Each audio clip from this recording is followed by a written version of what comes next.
இன்றைய தினமும் கர்த்தருக்குள் பிரியமானவர்களே, வேத வசனத்தை கேட்டிருக்கிற உங்கள் ஒவ்வொருவருடைய உள்ளத்திலும் ஆவியானவர் வல்லமையாக கிரியை செய்யும்படி வேண்டிக் கொள்கிறேன்.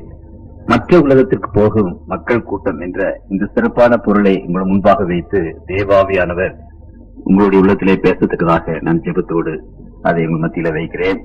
மற்ற உலகத்துக்கு போக வேண்டும் என்ற ஒரு எண்ணம் முதலாவதாக சர் ஐசக் நியூட்டன் என்பவர்கள் மனதிலே இருந்தது. சர் ஐசக் நியூட்டன் என்பவர் இதை குறித்து தன்னுடைய புத்தகத்திலே எழுதியிருக்கிறார். அவருடைய வாழ்ந்த நாட்கள் 1642 வருஷத்திலிருந்து 1727 வருஷம் வரைக்கும் சர் ஐசக் நியூட்டன் வாழ்ந்தார்.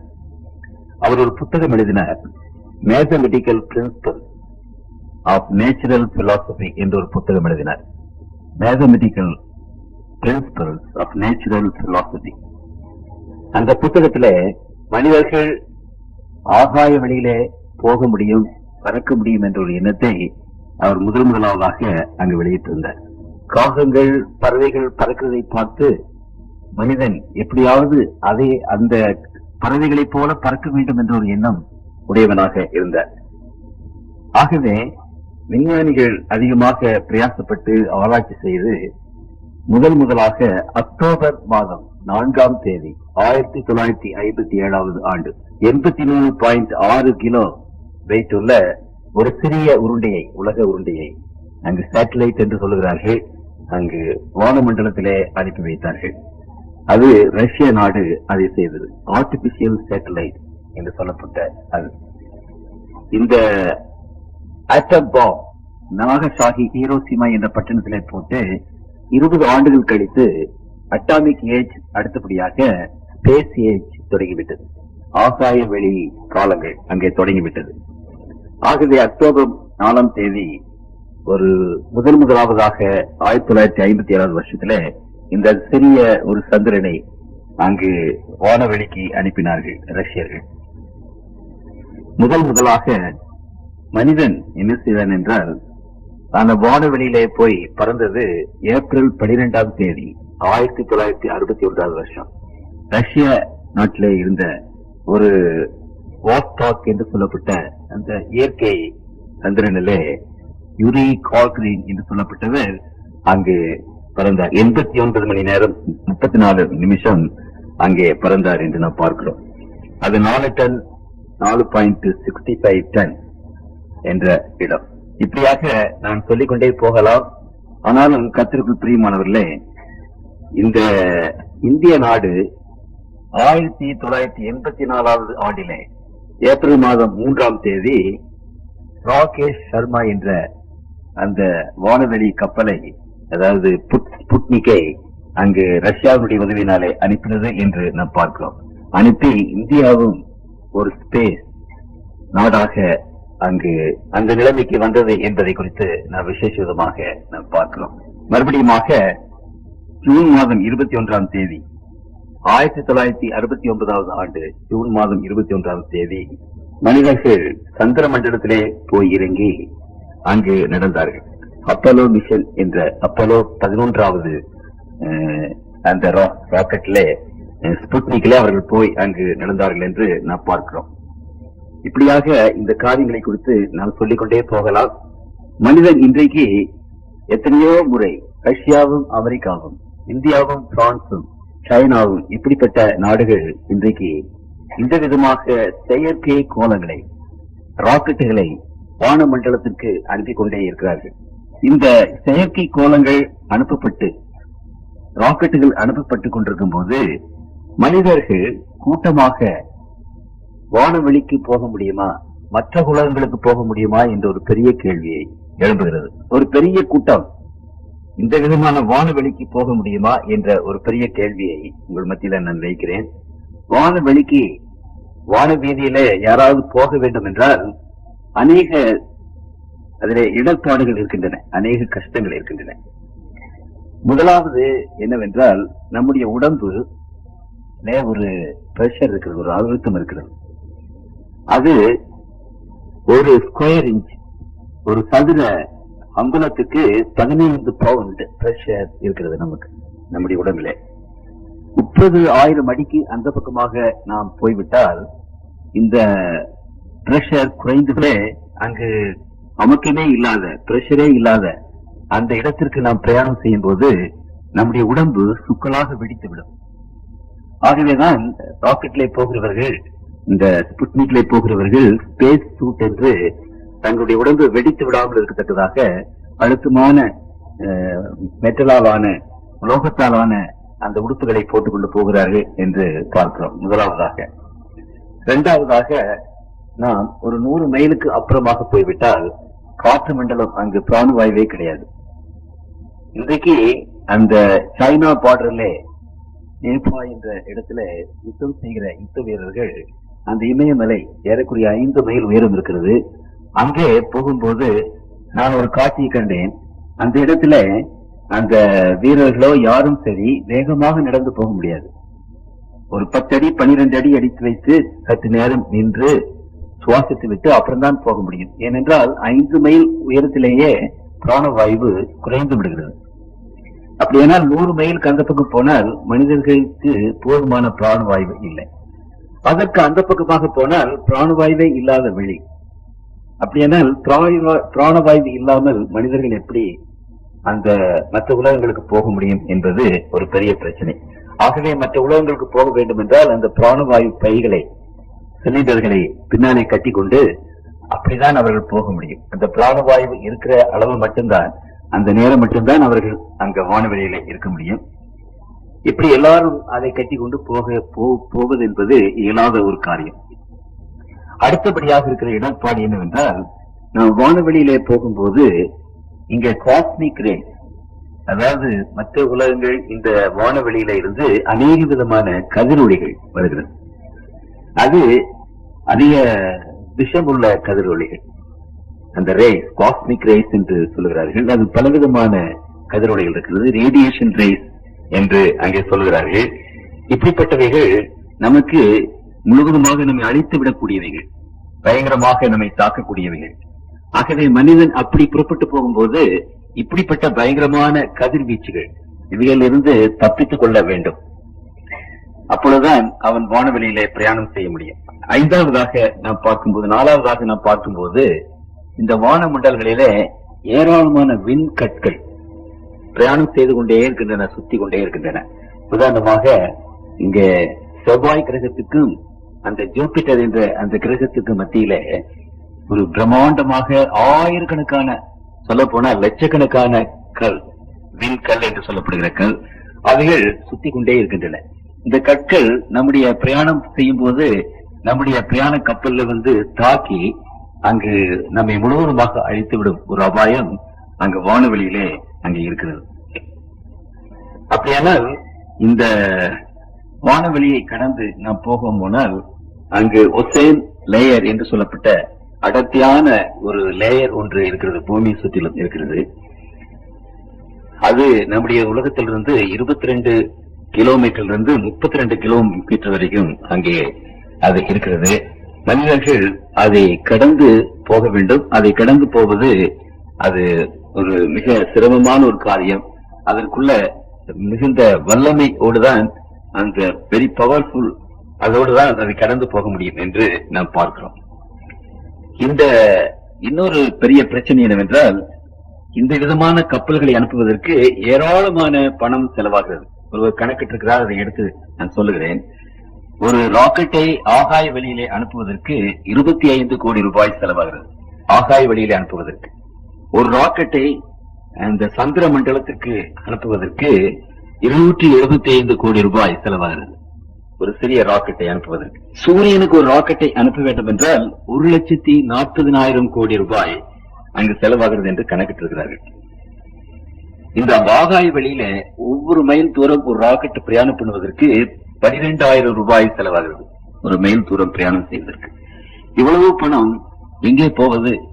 இன்னைக்கு ரஷ்ய நாடு இந்த பணம் வீக்கமாகி சீர்குலைந்து போனதற்கு காரணம் என்னவென்றால், ஒன் ஆஃப் தி ரீசன்ஸ், ஒரு காரணம் என்னவென்றால், அவர்கள் இந்த விதமான ஆகாய ராக்கெட்டுகளையும் இந்த சேட்டலைட்டுகளையும் அனுப்பி ஏராளமான பணத்தை அவர்கள் செலவழித்து விட்டார்கள் என்று நாம் பார்க்கிறோம். ஆகவே இந்த விதமான அந்த பணம் நமக்கு இருக்காது. அதுல விசேஷமான ஒரு காரியம் என்னவென்றால், இந்த உலகங்கள் அதிக தொலைவில் இருக்கிறபடினாலே அந்த மற்ற உலகங்களுக்கு நாம் போய் சேர்வதற்கு அநேக வருஷங்களாகும்.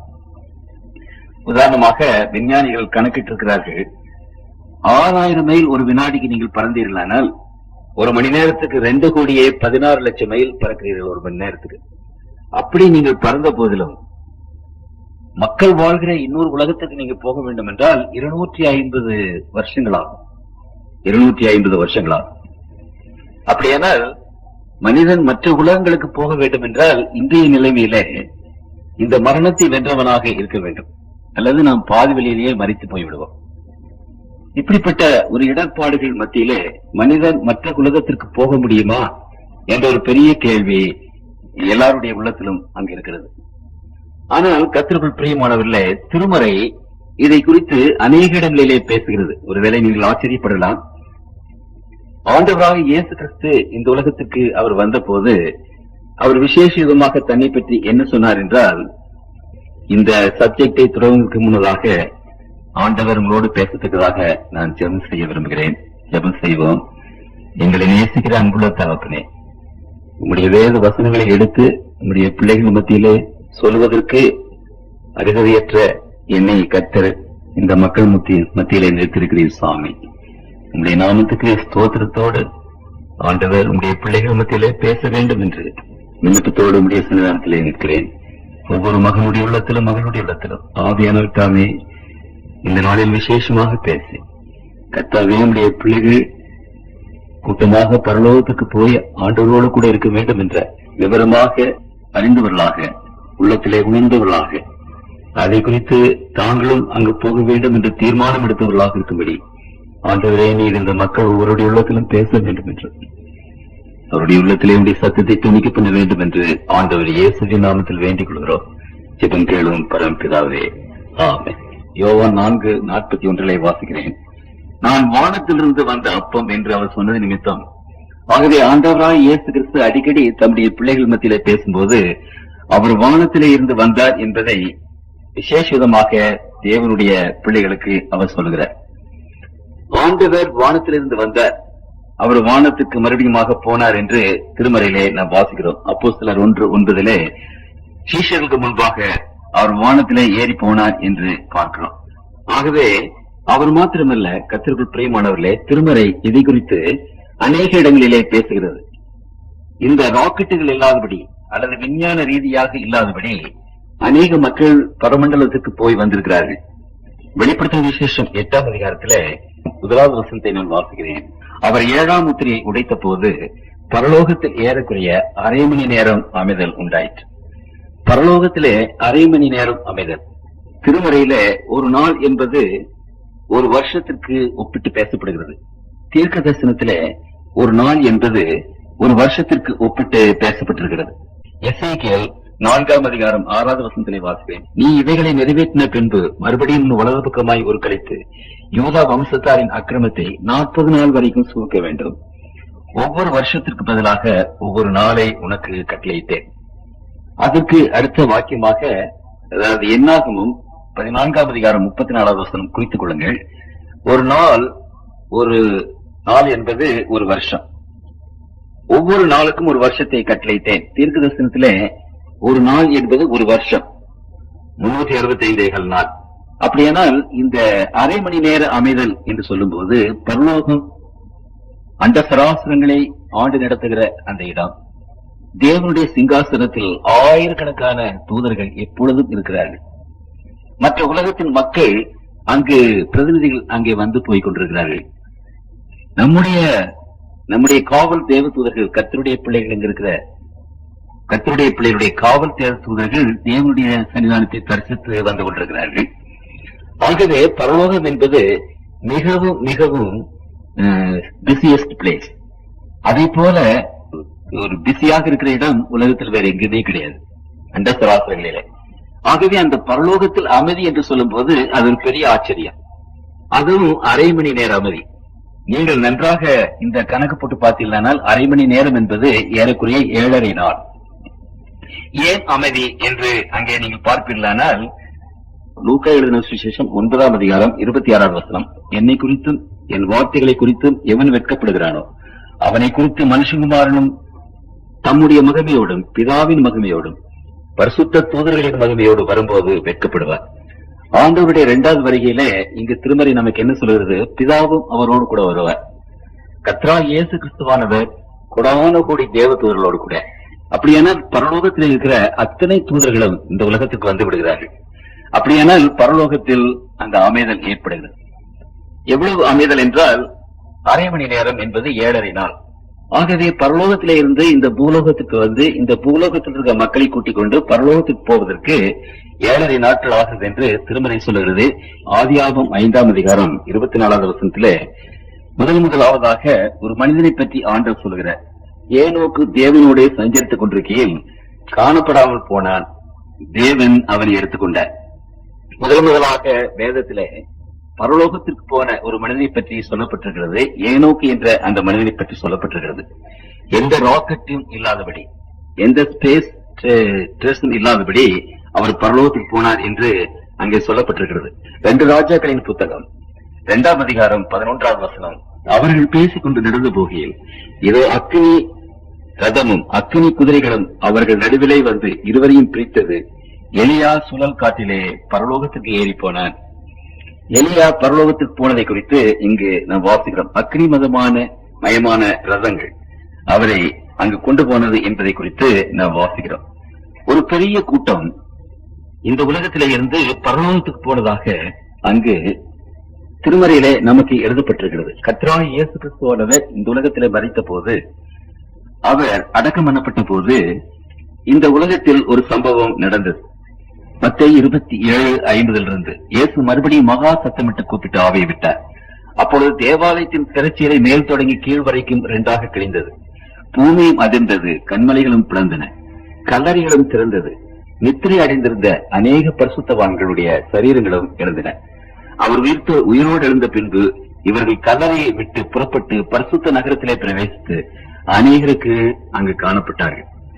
இந்த ஆண்டவர் மரித்த போது கல்லறைகள் பிளந்து அநேக பரிசுத்தவான்கள் அங்கு எழுந்தி 40 நாட்கள் வரைக்கும் ஆண்டவரோடு கூட அந்த எருசலேம் நகரத்தின் பரிசுத்தவான்கள் மத்தியிலே காணப்பட்டார்கள் என்று திருமறை அங்கு சொல்லுகிறது. அப்படியானால் இவர்கள் என்னவானார்கள் என்பதை குறித்து வேதத்தின் அநேக இடங்களிலே அங்கு பார்க்கிறோம். எபேசியர் 4ஆம் அதிகாரம் 8வது வசனத்திலே வாசிக்கிறோம். எபேசியர் 4:8 ஆதலால் அவர் உன்னதத்திற்கு ஏறி சிறைப்பட்டவர்களை சரியாக்கி மனுஷர்களுக்கு வரங்களை அளித்தார் என்று சொல்லியிருக்கிறார். கர்த்தருக்கு பிரியமானவர்களே, 10வது வசனம், இறைங்கினவரே எல்லாவற்றையும் நிரப்பத்தக்கதாக எல்லா வானங்களுக்கு மேலாக உன்னதத்துக்கு ஏறினவருமாயிருக்கிறார். அவர் உயிரோடு எழுந்தி திரும்ப ஆண்டவர் பரலோகத்திற்கு அவர் போன போது இந்த மக்களையும் சிறைப்பட்டவர்களை சிறையாக்கி கூட்டிக் கொண்டு போனார் என்று அங்கு வாசிக்கிறோம். இன்னும் விளக்கமாக தெரிய வேண்டும் என்றால், உங்களுக்கு தெரியும், தேவனுடைய வசனங்கள் ஆங்காங்கு எழுதப்பட்டிருக்கின்றன, ஒரே இடத்துல எழுதப்படுவதில்லை. அதை ஆராய்ச்சி செய்துதான் நாம் கண்டுபிடிக்க வேண்டும். சங்கீதம் 68:18 கவனிங்கள். தேவரீர் அதே வாக்கியம் பாருங்கள், உன்னதத்துக்கு ஏறி சிறைப்பட்டவர்களை சரியாக்கி கொண்டு போனி என்ற அந்த வார்த்தை அங்கு திட்டவட்டமாக இருக்கிறது. ஆகவே ஆண்டவராக இயேசு கிறிஸ்துவானவர் 40 நாளுக்கு பிற்பாடு தேவனிடத்தில் ஏறி போன போது இந்த உயிரோடு எழுந்த அநேக மக்களும் அவரோடு கூட பரலோகத்துக்கு போனார்கள். அப்படிப்பட்டவர்கள் எங்கே இருக்கிறார்கள் என்று வேதம் சொல்லுகிறது. அவர்களுடைய காட்சியை நாம் விசேஷமாக நாம் பார்க்கிறோம். வெளியாகமத்தின் புத்தகம் 4ஆம் அதிகாரம் 4வது வசனத்திற்கு திருப்பிக் கொள்ளுங்கள். அந்த சிங்காசனத்தை சூழ 24 சிங்காசனங்கள் இருந்தன. 24 மூப்பர்கள் வெண்வஸ்திரம் தரித்து தங்கள் சிரசில் பொன்முடி சூடி அந்த சிங்காசனங்களின் மேல் உட்கார்ந்திருக்க கண்டேன். அப்படியானால் இந்த 24 மூப்பர்கள் அப்படி அவர்கள்தான் ஆண்டவரோடு கூட அங்கு ஏறி போனார்கள் என்று நாம் பார்க்கிறோம். அது எப்படி நமக்கு தெரியும் என்று சொன்னால், அவர்களே என்ன செய்கிறார்கள் என்றால் அங்கே சொல்லுகிறார்கள். 10வது வசனத்திலே வாசிக்கிறோம். 24 மூப்பர்களும் சிங்காசனத்தின் மேல் வீற்றுக்கிறவருக்கு முன்பாக வணக்கமாய் விழுந்து சதா காலங்களிலும் உயிரோடு இருக்கிறவை தொழுது கொண்டு தாங்கள் கிரீடங்களை சிங்காசனத்துக்கு முன்பாக வைத்து, கர்த்தாவே தேவரீர் மகிமையும் கனத்தையும் வல்லமையும் பெற்றுக் கொள்வதற்கு பாத்திரராயிருக்கிறீர். நீரே சகலத்தையும் சிருஷ்டித்தீர். உங்களுடைய சுத்தத்தினாலே அவைகள் உண்டாயிருக்கிறவர்களும் சிருஷ்டிக்கப்பட்டவர்களுமாய் இருக்கின்றன என்று அங்கு அவர்கள் ஆண்டவரை துதித்தார்கள். அப்புறம் 5ஆம் அதிகாரம் 9வது வசனம், தேவரே புஸ்தகத்தை வாங்கவும் அதில் முத்திரைகளை உடைக்கவும் பாத்திரவான இருக்கிறேன். ஏனெனில் இது அடிக்கப்பட்டு சகல கோத்திரங்களிலும் பாஷைக்காரிலும் ஜனங்களிலும் ஜாதிகளிலும் இருந்து எங்களை தேவனுக்கென்று உங்களுடைய ரத்தத்தினாலே மீட்டுக் கொண்டு அவர்களே சொல்லுகிறார்கள், இந்த உலகத்தின் இருந்து அவர்கள் மீட்கப்பட்டு பரலோகத்திற்கு போனவர்கள் அந்த 24 மூப்பர்கள் என்று அங்கே நாம் வாசிக்கிறோம். அப்படியேதான் கர்த்தருக்குள் பிரியமானவர்களே, திருமறை அநேக மக்கள் பரலோகத்திற்கு போனதை குறித்து அங்கு பேசுகிறது. மற்ற மக்கள் பரலோகத்தை குறித்து பேச போனார்கள் என்பதை மாத்திரம் அங்கு ஆண்டவர் பேசவில்லை. இனி வரப்போகிற காலத்திலே சீக்கிரத்திலே ஆண்டவர் இந்த உலகத்திலிருந்து அநேக ஆயிரக்கணக்கான மக்கள், லட்சக்கணக்கான மக்களை பரலோகத்துக்கு அவர் கூட்டிக் கொண்டு போக திட்டமிட்டிருக்கிறார். அந்த திட்டத்தை நாம் எங்கே வாசிக்கிறோம் என்றால் 1 தெசலோனிக்கேயர் 4:16-17. ஏனெனில் கர்த்தர் தாமே ஆரவாரத்தோடும் பிரதான தூதனுடைய சத்தத்தோடும் தேவ எக்காலத்தோடும் வானத்திலிருந்து இறங்கி வருவார். அப்பொழுது கிறிஸ்துவுக்குள் மரித்தவர்கள் முதலாவது எழுந்திருப்பார்கள். பின்பு உயிரோடு இருக்கும் நாமும் கர்த்தருக்கு எதிர்கொண்டு போக மேகங்களின் மேல் அவர்களோடு கூட ஆகாயத்தில் எடுத்துக் கொள்ளப்பட்டு இவ்விதமாய் எப்பொழுதும் கர்த்தருடனே கூட இருப்போம். ஆகாயத்தில் எடுத்துக் கொள்ளப்பட்டு அந்த மத்திய ஆகாயத்திலேயே இருப்போம் என்று அநேகர் நினைக்கிறார்கள். ஆனால் ஆண்டவர் தம்முடைய பிள்ளைகளுக்கு சொன்னார். யோவான் 14ஆம் அதிகாரம் 1வது வசனத்திலிருந்து 3வது வசனம் வரைக்கும் நான் வாசிக்கும் போது ஆண்டவர் தம்முடைய மக்களுக்கு கொடுத்த ஒரு பிராமிஸ், ஒரு வாக்குத்தத்தம், என் பிதாவின் வீட்டில் அநேக வாசஸ்தலங்கள் உண்டு, அப்படி இல்லாதிருந்தால் நான் உங்களுக்கு சொல்லியிருப்பேன், ஒரு ஸ்தலத்தை உங்களுக்காக ஆயத்தம் பண்ண போகிறேன், நான் போய் உங்களுக்காக ஸ்தலத்தை ஆயத்தம் பண்ண பின்பு நான் இருக்கிற இடத்தில் நீங்களும் இருக்கும்படி நான் மறுபடியும் வந்து உங்களை என்னிடத்தில் சேர்த்துக் கொள்வேன். ஆண்டவருடைய வாசஸ்தலம் பரலோகம். ஆண்டவர் வந்து தம்முடைய பிள்ளைகளை கூட்டிக் கொண்டு ஆகாய வழியாக அந்த பரமண்டலத்துக்கு கூட்டிக் கொண்டு போகிறார்.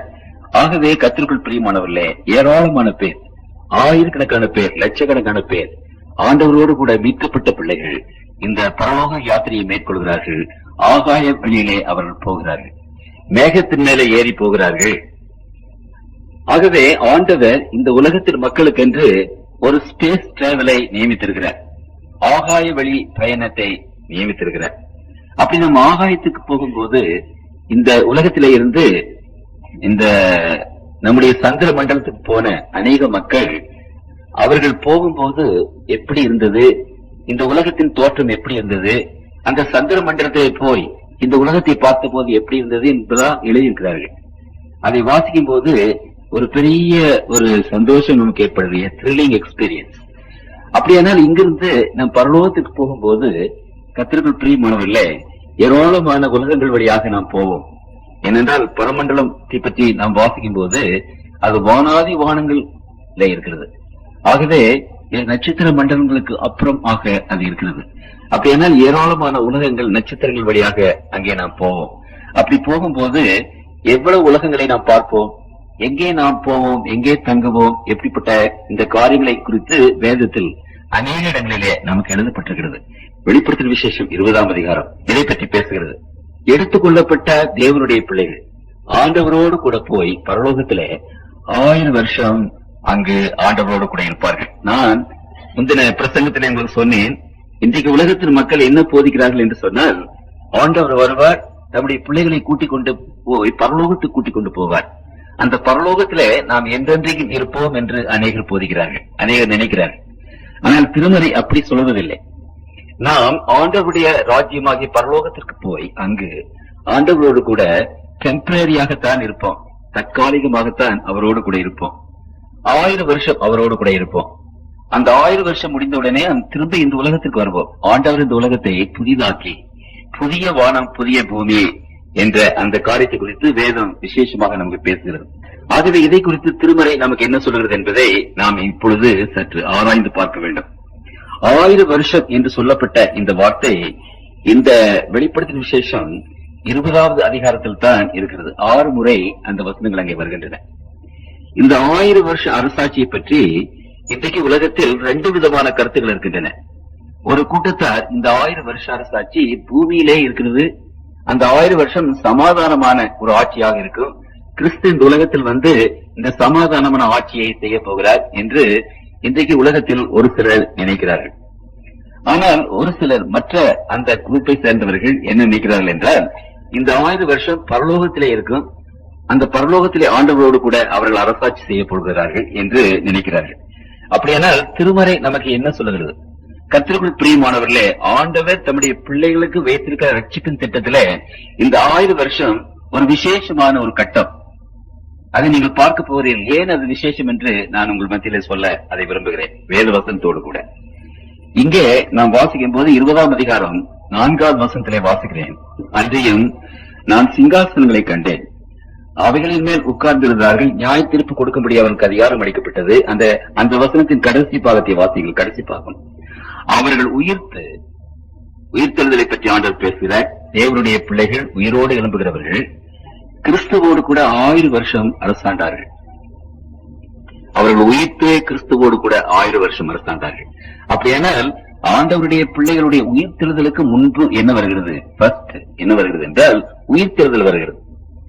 அந்த உயிர்த்தெழுதலுக்கு பின்பு 1000 வருஷம் அரசாட்சி, அதை 1000 வருஷம் அரசாண்டார்கள். நீங்க 5வது வசனத்திலே பாருங்கள், மரணமடைந்த மற்றவர்கள் அந்த 1000 வருஷம் முடியும் அளவும் உயிரடையவில்லை. ஆண்டவர் வரும்போது, அதை இப்பொழுது சொல்லிவிட்டு விளக்கமாக பின்னாலே சொல்லுகிறேன், துன்மார்க்கர்கள் மரித்து போவார்கள். அவருடைய அக்கினி, அவருடைய மகனை கண்டு அவர்கள் தாங்கக்கூடாமல் மரித்து போவார்கள். அந்த மரித்து போனவர்களை பற்றி வேதம் என்ன சொல்லுகிறது? மரணம் அடைந்த மற்றவர்கள், துன்மார்க்கர்கள், அந்த 1000 வருஷம் முடியும் அளவும் உயிரடையவில்லை. அப்படியானால் அது மரித்து போன அவர்கள் 1000 வருஷம் கழித்து உயிரோட எழும்புகிறார்கள். 6வது வசனத்திலே வாசிக்கிறோம், முதலாம் உயிர்த்தலுக்கு பங்குள்ளவன் பாக்கியவானும் பரிசுத்தவானுமாயிருக்கிறார். அப்படியானால் முதலாவது உயிர்த்தெழுதல், 2வது உயிர்த்தெழுதல் என்று வேதம் பேசுகிறது. முதலாவது உயிர்த்தெழுதல் ஆண்டவர் வரும்போது நடக்கிறது. அது முதலாவது உயிர்த்தெழுதல். ஏனென்றால் முதலாவது உயிர்த்தெழுதலுக்கு பங்குள்ளவன் பாக்கியவானும் பரிசுத்தவானுமாயிருக்கிறார். ஆண்டவர் வரும்போது பரிசுத்தம் உள்ளவர்கள், ஆண்டவரால் ஆசீர்வதிக்கப்பட்டவர்கள் மட்டும்தான் அங்கு கலரில இருந்து உயிரோட எழும்புவார்கள். ஆகவே முதலாவது உயிர்த்தெழுதல். அந்த முதலாவது உயிர்த்தெழுதலுக்கு பிற்பாடு அப்பொழுது துன்மார்க்கர்கள் மரித்து போகிறார்கள். 1000 வருஷம் கழித்து அந்த மரித்து போன துன்மார்க்கர்கள் திரும்ப எழுந்திருக்கிறார்கள். அது 2வது உயிர்த்தெழுதல். நன்றாக புரியும் என்று நான் நினைக்கிறேன். வேதத்துல 2 உயிர்த்தெழுதலை பற்றி ஆண்டவர் அங்கு பேசுகிறார். யோவான் 5:29வது வசனத்தை வாசிக்கிறேன். 28-29 இதை குறித்து நீங்கள் ஆச்சரியப்பட வேண்டாம். ஏனென்றால் பிரேத குழிகளில் உள்ள அனைவரும் அவருடைய சத்தத்தை கேட்கும் காலம் வரும். அப்பொழுது நன்மை செய்தவர்கள் ஜீவனை அடையும்படி எழுந்திருக்கிறவர்களாகவும், தீமை செய்தவர்கள் ஆக்கினை அடையும்படி எழுந்திருக்கிறவர்களாகவும் புறப்படுவார்கள். நல்லவர்கள் எழுந்திருப்பார்கள், தீயவர்கள் எழுந்திருப்பார்கள் என்று அங்கே போடப்பட்டிருக்கிறது. அப்படியானால் நல்லவருடைய உயிர்த்தெழுதல், தீயவருடைய உயிர்த்தெழுதல். இந்த உலகத்தில் பிறந்த ஒவ்வொரு மகளும் நிச்சயமாகவே உயிரோடு எழும்ப வேண்டும் என்பது வேதத்தினுடைய திட்டம், ஆண்டவருடைய திட்டம். எதற்காக உயிரோடு எழும்ப வேண்டும்? ஆண்டவர் நமக்கு கொடுத்திருக்கிற காலத்துக்கும், ஆண்டவர் நமக்கு கொடுத்திருக்கிற தாளந்துகள், நமக்கு கொடுத்திருக்கிற பணம், நமக்கு கொடுத்திருக்கிற செல்வாக்கு, இவைகளெல்லாம் வைத்து நீங்களும் நானும் இந்த உலகத்தில் எவ்வாறு வாழ்ந்தோம் என்பதற்கு கணக்கு கொடுக்க வேண்டும் என்று வேதம் பேசுகிறது. ஏதோ பெரும் பணம் நமக்கு கிடைத்து விட்டது, பெரிய மாளிகைகளை கட்டிக் கொண்டோம், பெரிய தோட்டங்களை வைத்துக் கொண்டோம், ஒரு 10 கார் வாங்கிவிட்டோம். ஆண்டவருக்கு இப்படியா நாம் கனவு கொடுப்பது? இப்படியா நாம் சொல்ல வேண்டும், பணத்தை ஏராளமாக கொடுத்தீர் ஆண்டவரே, இப்படியெல்லாம் நான் செலவழித்து விட்டேன் என்று. கர்த்தருக்குள் பிரியமானவர்களே, நமக்கு ஆண்டவர் கொடுத்திருக்கிற பணத்துக்கும், நம்முடைய ஜீவனுக்கும், நம்முடைய தாளந்துகளுக்கும், நம்முடைய செல்வாக்குகளுக்கும், எல்லா காரியங்களுக்கும் நமக்கு ஆண்டவர் கொடுத்த 60 வருஷமோ 40 வருஷமோ 70 வருஷமோ 80 வருஷமோ அவைகளை நீங்கள் என்ன செய்தீர்கள் என்பதற்கு இந்த உலகத்தில் பிறந்த ஒவ்வொருவனும் கணக்கு கொடுக்க வேண்டும். ஆகவே ஒரு கூட்டத்தார்கள் அந்த கணக்கு முடிந்து அவர்கள் தேவனுடைய ராஜ்யத்துக்கு முதலாவதாக எழுந்து போகிறார்கள். 2வது கூட்டத்தார் அந்த 1000 வருஷம் கழித்து மறுபடியும் உயிரோடு எழும்பி நியாயத்தீர்ப்பிலே நிற்கிறார்கள். இங்க வேதம் சொல்கிறது, இந்த 2 உயிர்த்தெழுதலுக்கு இடையில 1000 வருஷம் அங்கே வருகிறது. இதை நீங்கள் நன்றாக உணர்ந்து கொள்ளுங்கள். வெளிப்படுத்தும் விசேஷம் 20ஆம் அதிகாரம் 5வது 6வது வசனத்திலே நீங்கள் பார்த்தீர்களானால் 2 உயிர்த்தெழுதல், ஆண்டவராய் இயேசு கிறிஸ்து வரும்போது முதலாவது உயிர்த்தெழுதல். அப்பொழுது பரிசுத்தவான்கள் உயிரோடு எழுந்து பரலோகத்துக்கு போவார்கள். அதற்கு அப்புறம் 1000 வருஷம் கழித்து மரணமடைந்த மற்றவர்கள், துன்மார்க்கர்கள் உயிரோட எழும்புவார்கள். உயிரோட எழுந்து என்ன நடக்கும் என்பதை குறித்து வேதத்திலே என்ன வாசிக்கிறோம். அப்படியானால் இந்த 2 உயிர்த்தெழுதலுக்கு இடையில இந்த 1000 வருஷம் இங்கே இருக்கிறது. இந்த 1000 வருஷத்தை பற்றி நாம் படிக்க வேண்டும். அப்படியானால் இந்த 1000 வருஷம் எப்பொழுது துவங்குகிறது? What are the events to begin this 1000 years? இந்த 1000 வருஷத்துக்கு முன்னாலே துவக்கத்தில் என்ன நடக்கிறது என்று வேதத்திலே நாம் வாசிக்கிறோம். இந்த 1000 வருஷம் துவக்கத்திலே 6 விசேஷமான காரியங்கள் நடக்கின்றன. மறுபடியும் உங்களுடைய புத்தகத்தை திருப்பிக் கொள்ளுங்கள். 1 தெசலோனிக்கேயர் 4ஆம் அதிகாரம் 16வது வசனம் 17வது வசனம். ஏனெனில் கர்த்தர் தாமே ஆரவாரத்தோடும் பிரதான தூதனுடைய சத்தத்தோடும் தேவ எக்காலத்தோடும் வானத்திலிருந்து இறங்கி வருவார். ஆண்டவருடைய 2வது வருகை பற்றி இங்கு சொல்லப்பட்டிருக்கிறது. அதை குறித்து உங்களுக்கு திட்டவட்டமாக நான் எடுத்து சொன்னேன். அவர் பரலோகத்திலே இருந்து இறங்கி வருவார். எல்லா தேவ தூதர்களோடு கூட அவர் வருவார். அப்படி வரும்போது என்ன முதலாவதாக நடக்கிறது என்றால், கிறிஸ்தவுக்குள் மரித்தவர்கள் முதலாவதாக எழுந்திருப்பார்கள். கிறிஸ்தவுக்குள் மரித்தவர்கள் ஆண்டவரால் இங்கே பரிசுத்தவான்களும் தேவனுடைய பிள்ளைகள் இந்த உலகத்தில் பரிசுத்தமாக வாழ்ந்தவர்கள், ஆண்டவரை விசுவாசித்தவர்கள், ஆண்டவருக்கென்று வாழ்ந்தவர்கள், ஆண்டவருக்கென்று உழைத்தவர்கள், அப்படிப்பட்டவர்கள் அவர்கள் கல்லறையிலே அடக்கம் பண்ணப்பட்டிருந்தாலும் அவர்கள் உயிரோடு எழுப்புவார்கள். கர்த்தருக்குள் பிரியமானவர்களே, இந்த உயிர்த்தெழுதல் என்பது கிறிஸ்துவ மார்க்கம் போதிக்கிற ஒரு ஆணித்தரமான ஒரு கொள்கை. இந்த உலகத்தில் தோன்றின ஒவ்வொருவரும் உயிரோடு எழுந்திருப்பார்கள். ஆனால் ஒரு வித்தியாசம் இருக்கிறது. நாம் நல்லவருடைய உயிர்த்தெழுதலில் எழுந்திருக்க போகிறோமா அல்லது துன்மார்க்கனுடைய உயிர்த்தெழுதலில் எழுந்திருக்க போகிறோமா? ஆண்டவன் வரும்போது தேவனை விசுவாசித்தவர்கள், தேவனுடைய பிள்ளைகளாக வாழ்ந்தவர்கள், தேவனுக்கென்று ஊழியம் செய்தவர்கள், அவர்களை ஆண்டவர் எழுப்புவார். ஒவ்வொரு ஆண்டவருக்கென்று இருந்தவர்கள் ஒவ்வொருவரை பற்றி ஆண்டவருக்கு தெரியும். அவருடைய பரலோகத்திலே ஒவ்வொருவருக்கும் ஒரு புத்தகத்தை ஆண்டவர் வைத்திருக்கிறார். ஆகவேதான் கர்த்தருக்குள் பிரியமானவர்களே, கிறிஸ்தவர்கள் மரணத்தை கண்டு பயப்படுவதில்லை, பயப்படக்கூடாது. ரோம சக்கரவர்த்தியினுடைய அந்த சரித்திரங்களை நீங்கள் வாசிக்கும் போது அங்கு கலிகுல்லா என்று ஒரு பெரிய ரோமராயன் இருந்தார். உங்களுக்கு தெரியும், சரித்திரம் வாசித்தவர்கள். அந்த கலிகுல்லாவுக்கு பிள்ளைகள் இல்லை. தன்னுடைய தங்கை மகன் மேக்சிமஸ் என்று சொல்லப்பட்ட ஒரு வாலிபனை அவர் எடுத்து அடாப்ட் பண்ணி வளர்த்த. அவன் ஒரு பெரிய போர் வீரன். அந்த ரோம ராஜ்யத்தின் சேனாதிபதியாக பணியாற்றினவன். அழகாக இருந்தது மட்டுமல்ல, அறிவுள்ள ஒரு மகன். அவன் ஒரு கிறிஸ்துவ பெண்ணை விரும்பினான் திருமணம் செய்வதற்கு. அந்த கிறிஸ்தவ பெண்ணோடு கூட சேர்ந்து இந்த வேத வாக்கியங்களை வாசித்து இது உண்மையான ஆண்டவராக இயேசு கிறிஸ்து தான் தெய்வம் என்பதை உணர்ந்து அவன் கிறிஸ்தவனாக மாறினான். கலிகுல்லா கிறிஸ்தவர்களை சித்திரவதை செய்ய தொடங்கினான். பார்லிமெண்ட்ல, செனட் ஹவுஸ்ல அந்த கலிகுல்லாவுக்கு முன்பாக ஒருவர் கேட்டார், கிறிஸ்தவர்கள் எல்லாம் நீங்கள் சித்திரவதை செய்கிறீர்களே, உங்களுடைய மருமகன் அடுத்த ராயனாக வேண்டியவர் அவரும் கிறிஸ்தவர் என்று உங்களுக்கு தெரியாதா? அவருக்கு நீங்கள் என்ன செய்ய போகிறீர்கள் என்று கேட்டார். அப்பொழுது அந்த மேக்சிமஸ் சங்கிலே கட்டி கொண்டு வந்து கலிகு முன்பாக நிறுத்தினார்கள். கலிகுல்லா ஒரு அரசனாக எம்பரராக இருந்து அவரிடத்திலே கேட்டார், நீ இந்த கிறிஸ்துவ மார்க்கத்தை மறுதளித்து விடு. ஒரு ஜூபிட்டர் சிலை அங்கே இருக்கிறது, அந்த சிலைக்கு ஒரு பூவை எடுத்து அந்த சிலை மேல் போட்டு விடு, வேற ஒன்றும் நீ சொல்ல வேண்டாம். இயேசு கிறிஸ்துவை மறுதளிக்கிறேன் என்று சொல்ல வேண்டாம், மாட்டேன் என்று சொல்லிவிட்டார். கர்த்தருக்குள் பிரியமானவர்களே, அந்த சரித்திரம் என்ன சொல்கிறது என்றால், அந்த மேக்சிமஸ் சிறைசேதம் பண்ணப்பட்டார் என்று அங்கே சொல்லப்பட்டது. சிறைசேதமானால் என்ன? இந்த உலகத்தில் கோடிக்கணக்கான தேவனுடைய பிள்ளைகளை கொன்று குவித்திருக்கிறார்கள். கர்த்தருக்குள் பிரியமானவர்களே, கிறிஸ்தவர்கள் மரணத்தை கண்டு பயப்படுவதில்லை. தேவனை விசுவாசிக்கிற பிள்ளைகள் மரணம் அந்த தேவனுடைய பிள்ளைகளை ஒன்றும் செய்துவிட முடியாது. ஒருவேளை அவர்களை பூமிக்குள்ளே கொண்டு போகலாம், அங்கே கனவிலே கிடத்தலாம், அவர்கள் தோல் முதலானவைகள் மக்கி போனாலும், அந்த எலும்பு முதலானவைகள் தூசியாக போனாலும், சாம்பலாக போனாலும், எந்த கிறிஸ்தவனும் மரணத்துக்கு பயப்படுகிறதில்லை. ஏனென்றால் ஆண்டவருடைய பெரிய ஒரு வாக்கு தத்துவம் நமக்கு கொடுக்கப்பட்டிருக்கிறது. அந்த வாக்கு தத்துவத்தை நாம் வேதத்திலே வாசிக்கிறது மாத்திரமல்ல, அப்படிப்பட்ட வாக்கு தத்துவத்தை அடைந்து அநேகர் ஏற்கனவே பரலோகத்துக்கு சென்றிருக்கிறார்கள். மரணம் நம்மை ஒன்றும் செய்துவிட முடியாது. ஆகவே யோபு இந்த விசேஷமான காரியத்தை குறித்து பேசும்போது எவ்வளவு ஒரு திட்டவட்டமாக அவர் பேசுகிறார் என்று கவனியுங்கள். யோபு 19:25 வாசிக்கிறேன், என் மீட்பர் உயிரோடு இருக்கிறார் என்றும் அவர் கடைசி நாளில் பூமியின் மேல் நிற்பார் என்றும் நான் அறிந்திருக்கிறேன். இந்த என் தோல் முதலானவைகள் அழுகி போன பின்பு நான் என் மாம்சத்திலிருந்து தேவனை பார்ப்பேன், அவரை நானே பார்ப்பேன், அந்நிய கண்கள் அல்ல, என் கண்களே அவரை காணும். இந்த வாஞ்சியால் என் உள்ளந்தரியங்கள் எனக்குள் சோர்ந்து போகிறது. இந்த வாஞ்சிதான் என்னை உயிரோடு காப்பாற்றுகிறது. இந்த தோல் முதலானவைகள் அழிந்து போனாலும் சரி, இந்த எலும்பு எல்லாமே ஒன்றுமில்லாமல் போனாலும் சரி, கடைசி நாட்களிலே ஆண்டவர் வரும்போது நான் எழும்பி என்னுடைய சொந்த கண்களினாலே அவரை நான் பார்ப்பேன். இந்த விதமான ஒரு வாக்கு தத்துவம் கர்த்தருக்குள் பிரியமானவர்களே, உலகத்திலே நீங்கள் எங்கு தேடினாலும் சரி, எந்த மார்க்கத்திலே தேடினாலும் சரி, இது கிடைக்காத ஒரு வாக்கு தத்துவம். ஆண்டவர் வரும்போது கிறிஸ்துவை விசுவாசித்தவர்கள், அவருக்காக வாழ்ந்தவர்கள், அவருக்காக பணிவிடை செய்தவர்கள், அவர்கள் எழும்புவார்கள். கர்த்தருக்குள் பிரியமான தேவனுடைய பிள்ளைகளை முதலாவதாக நடக்கக்கூடிய ஒரு காரியமாக இருக்கிறது. இரண்டாவதாக பின்பு உயிரோடு இருக்கும் நாமும் கர்த்தருடைய பிள்ளைகள், உயிரோடு இருக்கிற பிள்ளைகள் கர்த்தருக்கு எதிர்கொண்டு போக மேகங்களின் மேல் அவர்களோடு கூட ஆகாயத்தில் எடுத்துக் கொள்ளப்பட்டு இவ்விதமாய் கர்த்தரோடு கூட இருப்போம்.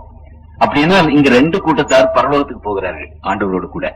ஒரு கூட்டத்தார் கல்லறையிலே இருந்து மரித்து போனவர்கள் உயிரோடு எழும்பி பரலோகத்துக்கு போகிறார்கள். இன்னொரு கூட்டத்தார் உயிரோடு இருக்கிற தேவனுடைய பிள்ளைகள், அவர்கள் மறுரூபம் அடைந்து அவர்கள் ஆண்டவருடைய ராஜ்யத்துக்கு பரலோகத்துக்கு போகிறார்கள்.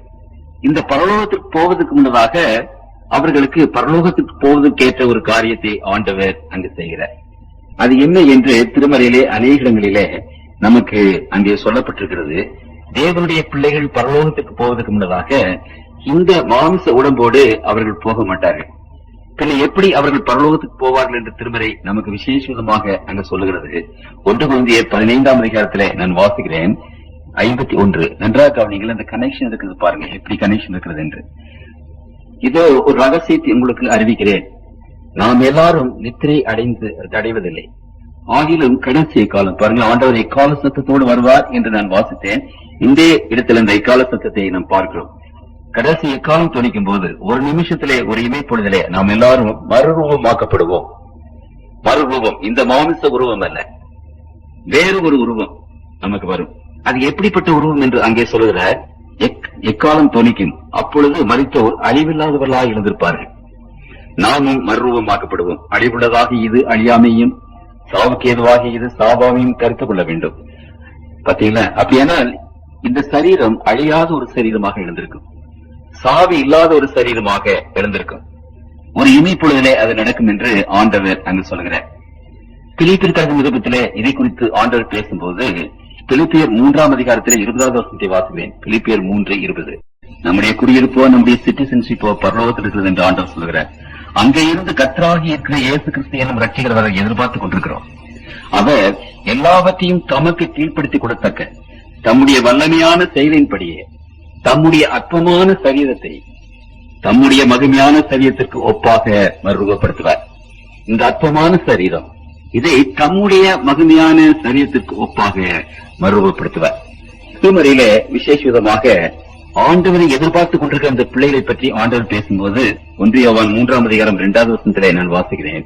பிரியமானவர்களே, இப்பொழுது தேவனுடைய பிள்ளைகளாய் இருக்கிறோம், இனி எவ்விதமாய் இருப்போம் என்று இன்னும் வெளிப்படவில்லை. ஆகிலும் அவர் வெளிப்படும் போது அவர் இருக்கிற வண்ணமாகவே நாம் அவரை தரிசிப்பதனால் அவருக்கு ஒப்பாயிருப்போம் என்று அறிந்திருக்கிறோம். கர்த்தராகிய இயேசு கிறிஸ்துவானவர் உயிரோடு எழுந்து பரலோகத்துக்கு போனார். மகிமையின் சரீரம், அந்த சரீரத்தை ஆண்டவர் தம்முடைய பிள்ளைகளுக்கு கொடுப்பார், மறுரூபமாக்குவார். இந்த அழிவுள்ள சரீரம் அழியாமையை பெற்றுக் கொள்ளும், சாவுக்கு ஏதுவாகி இந்த சரீரம் சாவாமையை பெற்றுக் கொள்ளும். ஆண்டவருடைய உடம்பை போல மகிமையின் சரீரத்தை அடைந்தவர்களாக இந்த 2 கூட்டத்தார், உயிரோடு எழும்பினவர்களும் உயிரோடு இருக்கிற, அதாவது மரித்து எழும்பினவர்களும் உயிரோடு இருக்கிறவர்களும் இந்த மகிமையின் சரீரத்தை பெற்றவர்களாக தேவனோடு கூட பரலோக ராஜ்யத்திற்கு போவார்கள். அவர்கள் ஆகாயத்தில் எடுத்துக் கொள்ளப்பட்டு இவ்விதமாய் இப்பொழுதும் அவரோடு கூட இருப்பார்கள் என்று சொன்னதுனாலே அநேகர் மத்திய ஆகாயத்திலேயே அவர் இருப்பார் என்று நினைக்கிறார்கள். அப்படி அல்ல, திருமறை சொல்லுகிறது ஆண்டவர் வந்து தம்முடைய இடத்திற்கு நம்மை கூட்டிக் கொண்டு போவார் என்று அநேக இடங்களிலே சொல்லுகிறது. பரலோகத்துக்கு அங்கே நம்மை கூட்டிக் கொண்டு போவார். ஏனென்றால் அங்கே வெளிப்படுத்தும் விசேஷம் 20ஆம் அதிகாரத்திலே நாம் அங்கே என்ன வாசிக்கிறோம் என்றால் 4வது வசனத்திலே, அன்றையும் நான் சிங்காசனங்களை கண்டேன், அவைகளின் மேல் உட்கார்ந்தார்கள், நியாய தீர்ப்பு கொடுக்கும்படி அவர்களுக்கு அதிகாரம் அளிக்கப்பட்டது. ஆகவே ஆண்டவரோடு கூட சிங்காசனங்களிலே உட்கார்ந்தார்கள் என்று அங்கு நாம் வாசிக்கிறோம். ஆகவே பரலோகத்துக்கு போறார். முதலாவது மரித்தவர்கள் உயிரோடு எழுந்திருக்கிறார்கள், 2வது அந்த உயிரோடு இருக்கிறவர்கள் மறுரூபமாகிறார்கள். இந்த 2 கூட்டத்தாரும் மறுரூபமாகி தேவனுடைய சாயலை பெற்றவர்களாக 3வதாக அவர்கள் பரலோகத்துக்கு அங்கே போகிறார்கள் என்று அது 3 காரியங்களை குறித்து நாம் வாசிக்கிறோம். சரி, அடுத்தபடியாக என்ன நடக்கும் என்று சொன்னால், இங்கு உலகத்தில் இருக்கிற துன்மார்க்கர்கள், உலகத்தில் செத்தவர்கள் கல்லறையிலே இருக்கிறார்கள். துன்மார்க்கர்கள் என்ன செய்கிறார்கள் என்று திருமறை அங்கு நமக்கு சொல்லுகிறது என்றால், ஆண்டவருடைய பிள்ளைகளை பற்றி பேசும்போது 2 தெசலோனிக்கேயர் 2ஆம் அதிகாரம் 1வது வசனத்திலே வாசிக்கிறேன். அந்த அக்கிரமக்காரனுடைய வருகை சாத்தானுடைய செயலின்படி சகல வல்லமையோடும் அடையாளங்களோடும் பொய்யான அற்புதங்களோடும் இருக்கும். 8வது வசனம், நீக்கப்படும் போது அந்த அக்கிரமக்காரன் வெளிப்படுவான். அவனை கர்த்தர் தம்முடைய வாயின் சுவாசத்தினாலே அழித்து தம்முடைய வருகையின் பிரசனத்தினாலே நாசம் பண்ணுவார். துன்மார்க்கர்கள் ஆண்டவருடைய மகிமையை பார்க்க முடியாது. அந்த ஆண்டவரோடு கூட வருகிற அந்த பெரிய வெளிச்சத்தை அவர்கள் தாங்க முடியாது. ஆகவே வெளிப்படுத்தும் விசேஷம் 6ஆம் அதிகாரத்துல அங்கு இப்படிப்பட்ட துன்மார்க்கர்கள் என்ன செய்கிறார்கள்? வெளிப்படுத்தும் விசேஷம் 6ஆம் அதிகாரம் 16வது வசனத்தை வாசிக்கிறேன். 16, பிரபுக்களையும் கண்மலைகளையும் நோக்கி, நீங்கள் எங்கள் மேல் விழுந்து சிங்காசனத்தின் மேல் வீற்றுகளுடைய முகத்துக்கும் ஆட்டுக்குட்டியானுடைய கோபத்துக்கும் உங்களை மறைத்துக் கொள்ளுங்கள். அவருடைய கோபாக்கினால் மகா நாள் வந்துவிட்டது, யார் நிலைநிற்க கூடும் என்றார்கள். ஆகவே அந்த உயிரோடு இருக்கிற துன்மார்க்கர்கள் ஆண்டவருடைய அந்த மகிமையின் பிரசன்னத்தினாலே அழிந்து அவர்கள் எல்லோரும் இறந்து போகிறார்கள் என்று நாம் பார்க்கிறோம்.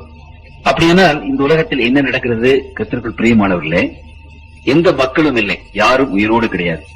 யாரும் உயிரோடு கிடையாது என்பதை திருமறை நமக்கு என்ன சொல்லுகிறது என்றால், இங்கு வெளியாகமத்தின் புத்தகம் 20ஆம் அதிகாரத்திலே அங்கு வாசிக்கிறோம், ஒரு தூதன் பாதாளத்தின் திறவுகோலையும் பெரிய சங்கிலியும் தன் கையிலே பிடித்துக் கொண்டு வானத்திலிருந்து இறங்குவதை கண்டேன். பிசாஸ் என்றும் சாத்தான் என்றும் சொல்லப்பட்ட பழைய பாம்பாகிய வலுசர்ப்பத்தை அவன் பிடித்து அதை 1000 வருஷம் அளவும் கட்டி வைத்து, அந்த 1000 வருஷம் நிறைவேறும் வரைக்கும் அதை ஜனங்களை மோசம் போக்காதபடிக்கு அதை பாதாளத்திலே தள்ளி அடித்து அதன் மேல் முத்திரை போட்டான். அப்படியானால் இந்த 1000 வருஷம் ஆண்டவர் வரும்போது துன்மார்க்கர் எல்லாம் அழிந்து போகிறார்கள், நல்லவரெல்லாம் பரலோகத்திலே போய்விடுகிறார்கள். இந்த பூமியில ஒருவரும் கிடையாது. அப்படியானால் இந்த 1000 வருஷம் பரலோகத்திலே என்ன நடக்கும், பூலோகத்திலே என்ன நடக்கும் என்பதை குறித்து நாம் வேதத்திலே பார்க்கும்போது அது நமக்கு நன்றாக விளங்குகிறது. 1000 வருஷம் தேவனுடைய பிள்ளைகள் பரலோகத்துக்கு போகிறார்கள். அந்த பரலோகத்திலே சிங்காசனத்திலே உட்கார்ந்து நியாய தீர்ப்பு கொடுக்கிறார்கள். கர்த்தருக்குள் பிரியமானவர்களே, ஒரு காரியத்தை நான் உங்கள் மத்தியில சொல்லுகிறேன். இதை பற்றி விளக்கம் பின்னான காலங்களிலே உங்களுக்கு நான் சொல்கிறேன். நியாய தீர்ப்பை பற்றின பிரசங்கம் வரும்போது இயேசு கிறிஸ்துவானவர் பரலோகத்திலே இருந்து வருகிறார். அப்படி வரும்போது அங்கு உயிரோடு எழும்புகிறார்கள். சரி, உயிர்த்தெழுதலுக்கு பாத்திரவான்கள் யார் என்று உங்களுக்கு எப்படி தெரியும்? உயிர்த்தெழுதலுக்கு பாத்திரவான்கள் யார் எப்படி தெரியும்? எத்தனையோ தேவனுடைய பிள்ளைகள் ஆண்டவராய் இயேசு கிறிஸ்துவை ஏற்றுக்கொண்டவர்கள் எல்லோரும் உயிர்த்தெழுவார்களா? கிறிஸ்துவை அங்கே அறிக்கையிட்டவர்கள் எல்லோருமே உயிரோடு எழுப்புவார்களா? திருமறை என்ன சொல்கிறது என்றால், தேவனை விசுவாசித்த பிள்ளைகளுக்கு நியாய தீர்ப்பு உண்டு. ஆகவே ஆண்டவர் வருவதற்கு முன்னதாக உயிர்த்தெழுதலில் பங்குள்ளவன் யார், யார் யார் உயிரோடு எழும்ப வேண்டும் என்று சொல்லி ஒரு நியாய தீர்ப்பு நடந்து விட்டிருக்கிறது என்று திருமறை சொல்லுகிறது. அதை குறித்த பின்னாலே நான் உங்களுக்கு சொல்லுகிறேன். ஆகவே இன்றைக்கு கிறிஸ்தவர்கள் என்ன போதிக்கிறோம் என்றால், ஆண்டவர் வருவார், நியாய தீர்ப்பு நடக்கிறது. அது ஒரு நியாய தீர்ப்பு தான். ஆனால் ஆண்டவர் வரும்போது கல்லறையிலே இருந்து உயிரோடு எழுப்புகிறார்கள் மக்கள் என்று நாம் விசுவாசிக்கிறோம். யார் யார் அந்த உயிர்த்தெழுதலுக்கு தகுதியானவர்கள் என்ற ஒரு நியாய தீர்ப்பு பரலோகத்திலே நடந்து கொண்டிருக்கிறது. அதை பற்றி பின்னாலே நான் உங்களுக்கு சொல்லுகிறேன். இதோ நியாய தீர்ப்பு கொடுக்கும் வேலை வந்தது. வானத்தையும் பூமியும் சமுத்திரத்தையும் உண்டாக்கின அவரையே தொடர்பு கொள்ளுங்கள் என்று அங்கு திருமறையில வாசிக்கிறோம். வெளிப்படுத்தும் விசேஷம் 14ஆம் அதிகாரம் 6வது வசனத்துல, பின்பு வேறொரு தூதன் வானத்தின் மத்தியிலே பறக்க கண்டேன். அவன் பூமியில் வாசம் பண்ணுகிற சகல ஜாதிகளுக்கும், கோத்திரத்தாருக்கும், பாசைக்காரருக்கும், ஜனக்கூட்டத்தாருக்கும் அறிவிக்கத்தக்க நித்திய சுவிசேஷத்திலிருந்து மிகுந்த சத்தமிட்டு, தேவனுக்கு பயந்து அவரை மகிமைப்படுத்துங்கள், அவர் நியாய தீர்ப்பு கொடுக்கும் வேலை வந்தது. வானத்தையும் பூமியையும் சமுத்திரத்தையும் நீரூற்றுகளை உண்டாக்குனவரையே தொழுது கொள்ளுங்கள் என்று கூறினார். ஆகவே இந்த நியாய தீர்ப்பு நல்லவர்களுடைய நியாய தீர்ப்பு. அங்கு பரலோகத்தில் நடந்துவிட்ட பிற்பாடுதான் அங்கு ஆண்டவர் வருகிறார். அப்புறம் அவர் வந்த பிற்பாடு துன்மார்க்களை பற்றின நியாய தீர்ப்பு அங்கே இருக்கிறது. அப்படியானால் இந்த தேவனுடைய பிள்ளைகள் உயிரோடு இழந்து பரலோகத்துக்கு போனவர்கள் சிங்காசனங்களிலே உட்கார்ந்து ஆண்டவரோடு கூட நியாய தீர்ப்பு கொடுக்கும்படி அவர்களுக்கு அதிகாரம் அளிக்கப்பட்டது. 20வது அதிகாரம் 4வது வசனம். இந்த துன்மார்க்குடைய நியாய தீர்ப்பை பரிசுத்தவான்கள் அங்கு கொடுக்கிறார்கள். பரிசுத்தவான்களை யார் ஒடுக்கினார்களோ அப்படிப்பட்ட துன்மார்க்கர்களுக்கு நியாய தீர்ப்பு பரிசுத்தவான்களுடைய கையில இருந்து அங்கே கொடுக்கப்படுகிறது என்று நாம் விசேஷமாக பார்க்கிறோம். பரிசுத்த அப்போஸ்தலனாகிய பவுல் இதை குறித்து பேசும்போது சொல்கிறதை கவனியுங்கள். 1 கொரிந்தியர் 6ஆம் அதிகாரம் 2வது வசனத்திலே வாசிக்கிறேன். பரிசுத்தவான்கள் உலகத்தை நியாய தீர்ப்பார்கள் என்று அறியீர்களா? உலகம் உங்களால் நியாய தீர்க்கப்படுவதாய் இருக்க அற்ப வழக்குகளை தீர்க்க நீங்கள் அபாத்திரரா? தேவ தூதர்களையும் நியாயம் தீர்ப்போம் என்று அறியீர்களா? அப்படியானால் பரிசுத்தவான்கள் துன்மார்க்கர்களையும் கெட்டுப்போன விழுந்து போன தேவ தூதர்களையும் நியாயம் தீர்ப்பார்கள் என்று திருமறை சொல்லுகிறது. அது எப்பொழுது? இந்த 1000 வருஷத்திலே சிங்காசனத்தில உட்கார்ந்து அங்கே தேவ தூதர்கள், அங்கே ஆண்டவர் அந்த நியாய தீர்ப்பு கொடுக்க வேலையை அவர் செய்து கொண்டிருக்கிறார். சரி, அந்த வசனத்தின் கடைசி பாகத்திலே வாசிக்கிறோம், அவர்கள் உயிர்த்து கிறிஸ்துவோடு கூட 1000 வருஷம் அரசாண்டார்கள். அப்படியானால் 1000 வருஷம் 2 காரியங்களை அவர்கள் செய்கிறார்கள். ஒன்று நியாய தீர்ப்பு கொடுக்கிறார்கள், இன்னொன்று அரசாண்டார்கள். கர்த்தருக்குள் பிரியமானவர்களே, தேவனுடைய பிள்ளைகள் என்ன நினைக்கிறோம்? வெற்றி கொண்ட ஒவ்வொரு மகனுக்கும், பரலோகத்துக்கு போகிற ஒவ்வொரு மகனுக்கும் ஆண்டவர் ஒரு கிரீடத்தை தருவார். அதை பற்றி நான் விளக்கமாக சொல்ல வேண்டியதிலே உங்களுக்கு தெரியும். அப்படியானால் ஒரு வெண்ணங்கி, ஒரு பொன்மூடி, ஒரு கீத வாக்கியம், ஒரு மேல் வீடு, ஒரு ஜெயக்கூடி எனக்குண்டு சொர்க்கத்தில் என்று பாடுகிறோம். அதிலே ஒரு கிரீடம், அங்கு ஜெயம் கொண்டவர்கள் ஜீவ கிரீடம் பெறுவார்கள் என்று வேதம் சொல்கிறது. அப்படியானால் பரலோகத்துக்கு போகிற ஒவ்வொருவரும் கிரீடம் வைத்திருக்கிறார்கள் இல்லைங்களா? அப்படியானால் ஒரு கேள்வி என்ன, யார் யாரை ஆளப் போகிறார்கள்? ஒவ்வொருவரும் கிரீடம் வைத்திருக்கிறார்கள். வேதம் சொல்லுகிறது பரிசுத்தவான்கள் அரசாள்வார்கள் என்று. அப்படியானால் யார் யாரை ஆளப் போகிறார்கள்? இது ஒரு பெரிய கேள்வி. ஆண்டவர் இந்த அரசாட்சியை பற்றி வேதத்தில் அநேக இடங்களிலே பேசியிருக்கிறார். கர்த்தருடைய பிள்ளைகள் இந்த உலகத்தில் பஞ்சைகளாக இருந்தாலும், பரதேசிகளாக இருந்தாலும், அடிமைகளாக இருந்தாலும், ஏழைகளாக இருந்தாலும், இந்த உலகத்தில் சமுதாயத்தார் உங்களை கீழே பார்த்து தாழ்வானவர்கள் என்று உங்களை கணித்தாலும், ஆண்டவரை விசுவாசிக்கிற பிள்ளைகள் தேவனுடைய ராஜ்யத்துக்கு போகும்போது கிரீடம் சூட்டப்பட்டு அவர்கள் அரசர்களைப் போல அரசாள்வார்கள் என்று திருமறை நம்ம சொல்கிறது. அப்படியானால் அரசாளுவோம் என்று நமக்கு தெரியும். யாரை அரசாளப் போகிறோம் என்று நமக்கு அதிக திட்டவட்டமாக தெரியவில்லை. ஏனென்றால் மீட்கப்பட்டவர்கள் எல்லோரும் கிரீடம் சூடிக் கொண்டிருக்கிறார்கள். அப்படியானால் கிரீடம் சூடின அவர்கள் எங்கே அரசாள்வார்கள், யாரை அரசாள்வார்கள் என்று அங்கு ஆண்டவர் இங்கே விசேஷமாக சொல்கிறார். ஒரு சிறிய குறிப்பு மாத்திரம் சொல்ல விரும்புகிறேன். வெளியாகவும் 3ஆம் அதிகாரத்திலே அதை குறித்து வாசிக்கிறோம். வெளி 3:21 நான் வாசிக்கிறேன். நான் ஜெயங்கொண்டு என் பிதாவினுடைய சிங்காசனத்திலே அவரோடு கூட உட்கார்ந்தது போல ஜெயங்கொள்கிறவன் எவனோ அவனும் என்னுடைய சிங்காசனத்தில் என்னோடு கூட உட்காரும்படி அருள் செய்வேன். இந்த ஒரு வசனம் மாத்திரமல்ல, வேதத்தில் அநேக வசனங்கள் அங்கே இருக்கிறது. கர்த்தருடைய பிள்ளைகள் அரசாட்சி செய்ய போகிறோம், ஆளப் போகிறோம் என்று. கிரீடம் சூடி ஆண்டவர் நம்ம கிரீடத்தை சூட்டுவார் என்று நாம் வாசிக்கிறோம். அப்படியானால் இங்கு ஆண்டவர் ஒரு விசேஷமான குறிப்பு சொல்கிறார். நான் என் பிதாவின் சிங்காசனத்திலே உட்கார்ந்தது போல விசுவாசிக்கிறவர்கள், ஜெயம் கொள்ளுகிறவர்கள் என்னுடைய சிங்காசனத்திலே உட்கார்வார்கள் என்று ஆண்டவர் சொல்கிறார். உங்களுக்கு முதலாவதாக நட்சத்திரங்களை பற்றியும் இந்த அண்ட சராசரங்களிலே உருண்டோடுகிற அநேக உலகங்களை பற்றி நான் உங்களுக்கு எடுத்து சொன்னேன், விஞ்ஞானத்தின் மூலமாகவும் வேதாகமத்தின் மூலமாகவும். அப்படியானால் வானமண்டலங்களிலே நாம் பார்க்கிற அந்த மின்மினி நட்சத்திரங்கள் பிரம்மாண்டமான சூரியன்கள் என்றும், அந்த பிரம்மாண்டமான சூரியன்களை சுற்றி அநேக கோளங்கள், கிரகங்கள் ஓடுகிறது என்றும் நான் உங்களுக்கு சொன்னேன். அந்த கிரகங்களிலே ஆயிரக்கணக்கான லட்சக்கணக்கான கிரகங்களிலே மனித வாழ்வு உண்டு என்று நான் சொன்னேன். அந்த மனிதர்கள் எப்படி இருப்பார்கள், யார் இப்படிப்பட்டவர்கள் என்றும் உங்களுக்கு நான் விளக்கி சொன்னேன். அப்படியானால் இந்த அண்ட சராசரங்களிலே எத்தனையோ லட்சக்கணக்கான உலகங்கள் இருக்கின்றன. அவைகளிலே பகுத்தறிவுள்ள மக்கள் வாழ்ந்து கொண்டிருக்கிறார்கள். தேவனை தொழுகிறவர்கள், பரிசுத்தவான்கள், பாவம் செய்யாதவர்கள்.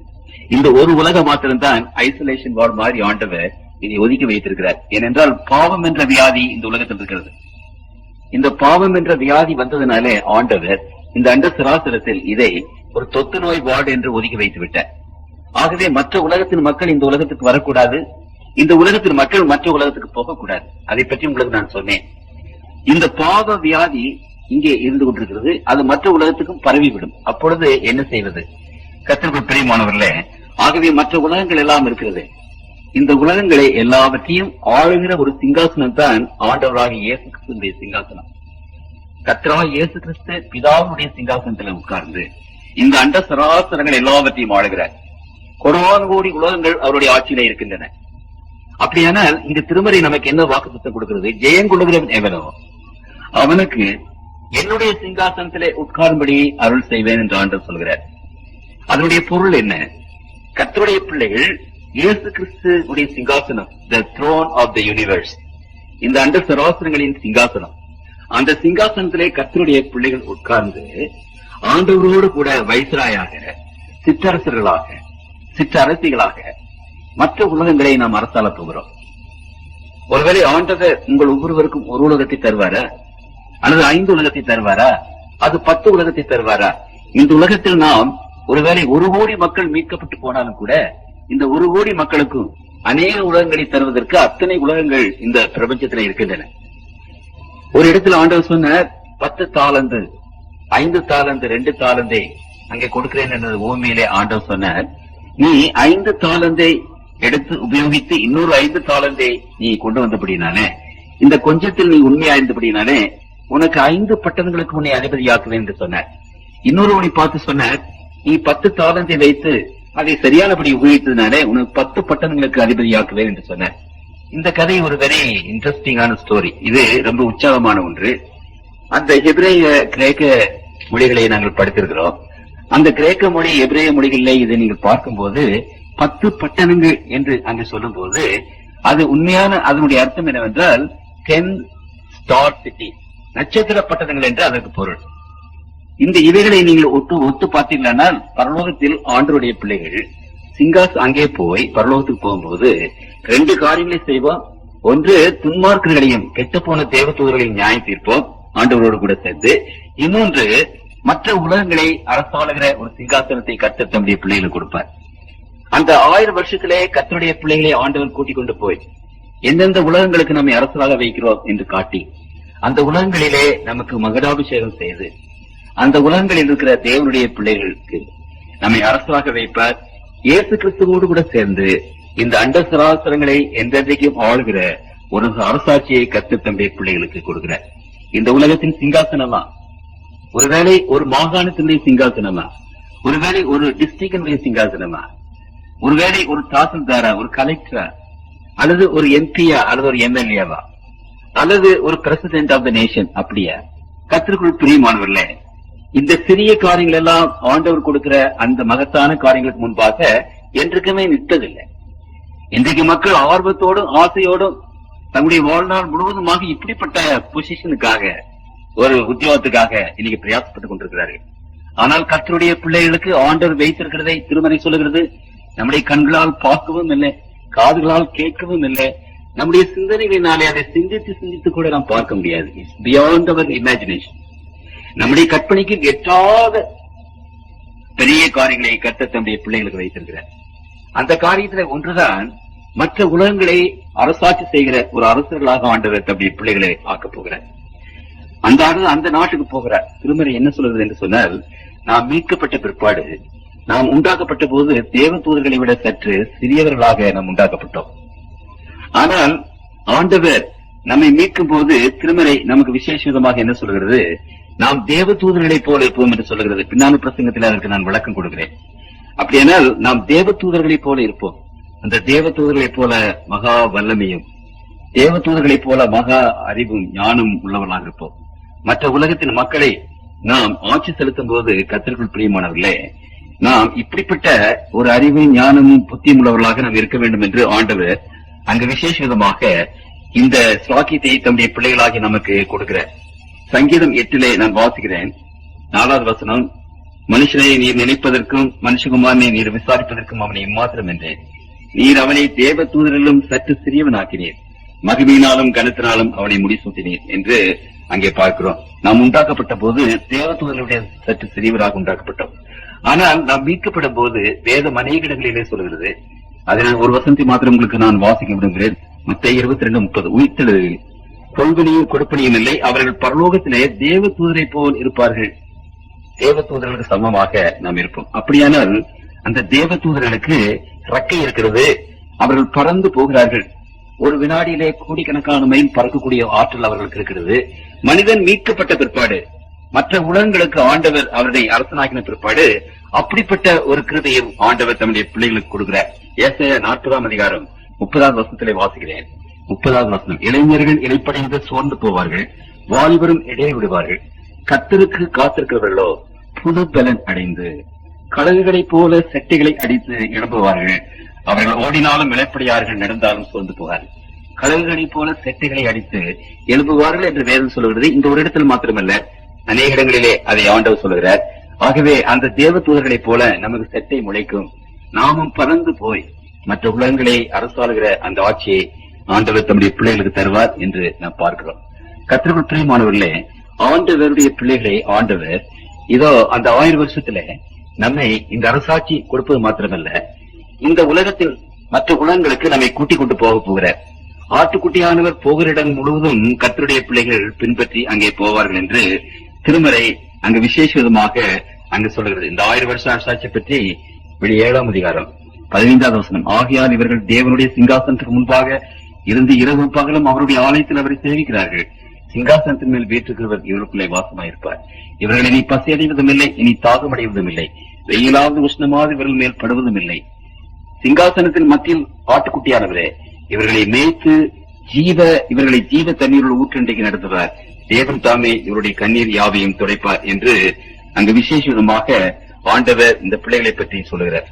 தேவனுடைய ஆட்டுக்குட்டியானவர் எங்கெங்கு போகிறாரோ அங்கேயெல்லாம் இவர்கள் கூட்டிக் கொண்டு போவார்கள் என்பதை குறித்து திருமறை மறுபடியுமாக நமக்கு அநேக இடங்களிலே சொல்கிறது. வெளிப்படுத்தும் விசேஷம் 14:4 வாசிக்கிறேன். ஸ்திரீகளால் தங்களை கரைப்படுத்தப்படாதவர்கள் இவர்களே, கற்புள்ளவர்கள் இவர்களே, ஆட்டுக்குட்டியானவர் எங்கே போனாலும் அவரை பின்பற்றுகிறவர்கள் இவர்களே. அப்படியானால் ஆண்டவர் அந்த சராசரங்களின் அதிபதி அல்லவா? ஆகவே எல்லா உலகங்களுக்கும் அவர் போய் அங்கு சூப்பர்வைஸ் பண்ணுவார். அந்த நேரத்தில் எல்லா உலகத்தாருக்கும் நம்மை கூட்டிக்கிட்டு போவார். நான் உங்களுக்கு சொன்னேன், 100 ஆடுகள் ஒரு மேய்ப்பெடுக்கு இருந்தது, ஒரு ஆடு கெட்டு போயிற்று. அந்த ஒரு ஆட்டை தேடி அவன் மலைகளும் குகைகளுக்கு போய் வந்தான் என்று சொன்னேன். ஆண்டவருக்கு அந்த சராசரங்களில் கோடான கோடி உலகங்கள் இருந்தாலும் இந்த ஒரு உலகம் கெட்டு போய்விட்டது. இந்த ஒரு உலகத்தை அவர் அப்படியே துடைத்து விட்டிருக்கலாம், அவருக்கு நஷ்டம் இல்லை. கடற்கரை மணலை போல அத்தனை உலகங்கள் அந்த சராசரங்கள் இருக்கின்றன. அதுல ஒரு சிறிய மணல் துகளை எடுத்து போட்டால் நஷ்டமாய் விடுமா? ஆகாது. என்றாலும் இந்த ஒரு உலகத்திற்காக அந்த சராசரத்தின் தேவனாகிய இயேசு கிறிஸ்துவானவர் இந்த உலகத்தில் உங்களையும் என்னையும் தேடி வந்தார். தேடி வந்து நம்மை மீட்டு நம்மை மறுபடியுமாக இந்த உலகத்தின் அந்த சராசரங்களின் உலகத்தில் உள்ள உலகங்களுக்கு கொண்டு போய் காணாமல் போன ஆடு இது, இதை நான் கண்டுபிடித்தேன், என்னோடு கூட சேர்ந்து சந்தோஷப்படுங்கள் என்ற ஆண்டவர் எல்லா உலகத்துக்கும் தம்முடைய பிள்ளைகளை கூட்டிக் கொண்டு போவார். அப்படி கூட்டிக் கொண்டு போகும்போது அந்த உலகத்தார் உங்களுக்கு எப்படி வரவேற்பார்கள், அந்த உலகத்தார் உங்களுக்கு என்னென்ன வெகுமதிகள் கொடுப்பார்கள், அந்த உலகத்தார் உங்களுக்கு எப்படி விருந்தளிப்பார்கள், இதெல்லாம் நீங்கள் இரவிலே நினைத்து பார்க்க வேண்டிய ஒன்று. ஆண்டவர் உங்களுக்கு அப்படிப்பட்ட ஒரு கற்பனையை கர்த்தருக்குள் பிரியமானவர்களே கொடுப்பாராக. மூடி பிரசங்கியார் தன்னுடைய ஜீவியத்திலே ஒரு கதை ஒரு காரியத்தை எழுதுகிறார். தகப்பனே, எனக்காக பரலோகத்தை நீர் ஆயத்தம் பண்ணி வைத்திருக்கிறேன் என்று சொன்னீரே, அந்த பரலோகத்தின் ஒரு சிறிய ஒரு காட்சி எனக்கு காட்ட வேண்டும் என்று பிரார்த்தனை செய்தாராம். ஆண்டவர் அவருக்கு அந்த காட்சியை காட்டினாரா. அந்த பரலோகத்தின் அந்த சிறு பகுதியை காட்சியிலே கண்ட அந்த மனிதன் இந்த உலகத்தில் தன்னுடைய வாழ்நாள் முழுவதும் ஆண்டவருக்கு எவ்வளவு உண்மை முத்துவமாக இருந்தார். அநேக ஆயிரக்கணக்கான மக்களை தேவனுடைய பாத்திலே கொண்டு வந்தார். மூடி பிரசங்கிய கர்த்தருக்கு பிரியமானவர்களே, இந்த பரலோகத்தை பற்றி ஆண்டிடத்துல கேளுங்க, ஒரு சிறிய காட்சியை காணும்படி கேளுங்க. அப்ப இந்த உலகத்தில் இருக்கிற மாட்சிமை, மகிமை, இந்த உலகத்தின் சிங்காசனங்கள், அதிகாரங்கள் எல்லாம் ஒன்றுமில்லாமல் போய்விடும். தூசியும் குப்பையுமாக நாம் நினைக்க வேண்டியது இருக்கும். தேவன் அப்படிப்பட்ட காரியங்களை அங்கே வைத்திருக்கிறார். அப்படியானால் அங்கு நாம் ஆண்டவரோடு கூட சேர்ந்து அரசாளுவோம். இந்த பிரசங்கம் பெரிய ஒரு பிரசங்கம், நிறைய காரியங்கள் சொல்ல வேண்டியதாக இருக்கிறது. என்றாலும் பரப்புற பிரசங்களிலே ஆங்காங்கு இந்த விளக்கத்தை நான் சொல்லிக் கொண்டு போகலாம் என்று நான் நினைக்கிறேன்.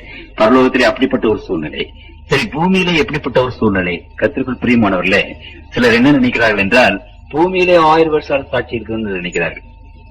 ஆண்டவர் இந்த உலகத்தில் வந்து அரசானவர், ஆண்டவராக இயேசு கிறிஸ்துவானவர் வரும்போது கர்த்தருக்குள் பிரியமானவர்களே, உங்களுக்கு தெரியும், கொள்ளை நோய்கள் உலகத்தை அழிக்கும், பூகம்பங்கள் உலகத்தை அழிக்கும், பிரமாண்டமான கடல் அலைகள் உலகத்தை அழிக்கும், இந்த உலகத்தினுடைய தாறுமாறாக சீதோஷ நிலைமை போய்விடும், இந்த உலகம் அழிவு அழிவு அழிவு என்று அழிவின் அதிகுள்ளாக சிக்கி தவிக்கும் என்று திருமறை நமக்கு நன்றாக சொல்லுது. அது மாத்திரமல்ல, இந்த திருமறையிலே வேதம் விசேஷமாக தம்முடைய பிள்ளைகள் சொல்றது. உதாரணமாக நான் வாசிக்கிறேன், வெளிப்படுத்தும் விசேஷம் 16ஆம் அதிகாரத்திலே இந்த உலகத்தில் ஆண்டவர் ஊற்றப் போகிற 7 வாதைகளை குறித்து அங்கே பேசுகிறார். இந்த உலகத்தின் கடைசி நாட்களில் 7 வாதைகள் ஊற்றப்பட போகின்றன. அந்த 7 வாதையில நான் வாசிக்கிறேன் 17வது வசனம். 7ஆம் தூதன் தன் கலசத்தில் உள்ளதை ஆகாயத்தில் ஊற்றினான். அப்பொழுது பரலோகத்தின் ஆலயத்திலிருந்து சிங்காசனத்திலிருந்து ஆயிற்று என்று சொல்லிய பெரும் சத்தம் பிறந்தது. சத்தங்களும் இடிமுழக்கங்களும் மின்னல்களும் உண்டாயின. பூமி மிகவும் அதிர்ந்தது. பூமியில் மேல் மனுஷர் உண்டான நாள் முதல் கொண்டு அப்படிப்பட்ட பெரிய அதிர்ச்சி உண்டானதில்லை. அப்பொழுது மகாநகரம் 3 பங்காக பிரிக்கப்பட்டது. புரிஜாதியுடைய பட்டணங்கள் விழுந்தன. மகா பாபிலோனுக்கும் தேவனுடைய உக்கிரமான கோபனியாகிய மதுவுள்ள பாத்திரத்தை கொடுக்கும்படி அது அவருக்கு முன்பாக நினைவூட்டப்பட்டது. தீவுகள் யாவும் அகன்று போயின, பர்வதங்கள் காணப்படாமல் போயின. காலந்து நிறையான பெரிய கண்மலையின் வானத்திலிருந்து மனுஷர் மேல் விழுந்தது.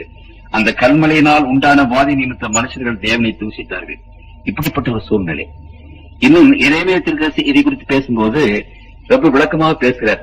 இந்த 2-3 இடங்களில் மாத்திரமல்ல, இன்னும் எத்தனையோ இடங்களிலே இவைகள் இருக்கின்றன. 2 வசனத்தை உங்களுக்கு நான் சொல்லி காட்ட விரும்புகிறேன். பழைய ஏற்பாட்டின் புத்தகம் 880வது பக்கம். பழைய ஏற்பாட்டின் புத்தகம் 880, எரேமியா 4ஆம் அதிகாரத்திலே நான் வாசிக்கிறேன்.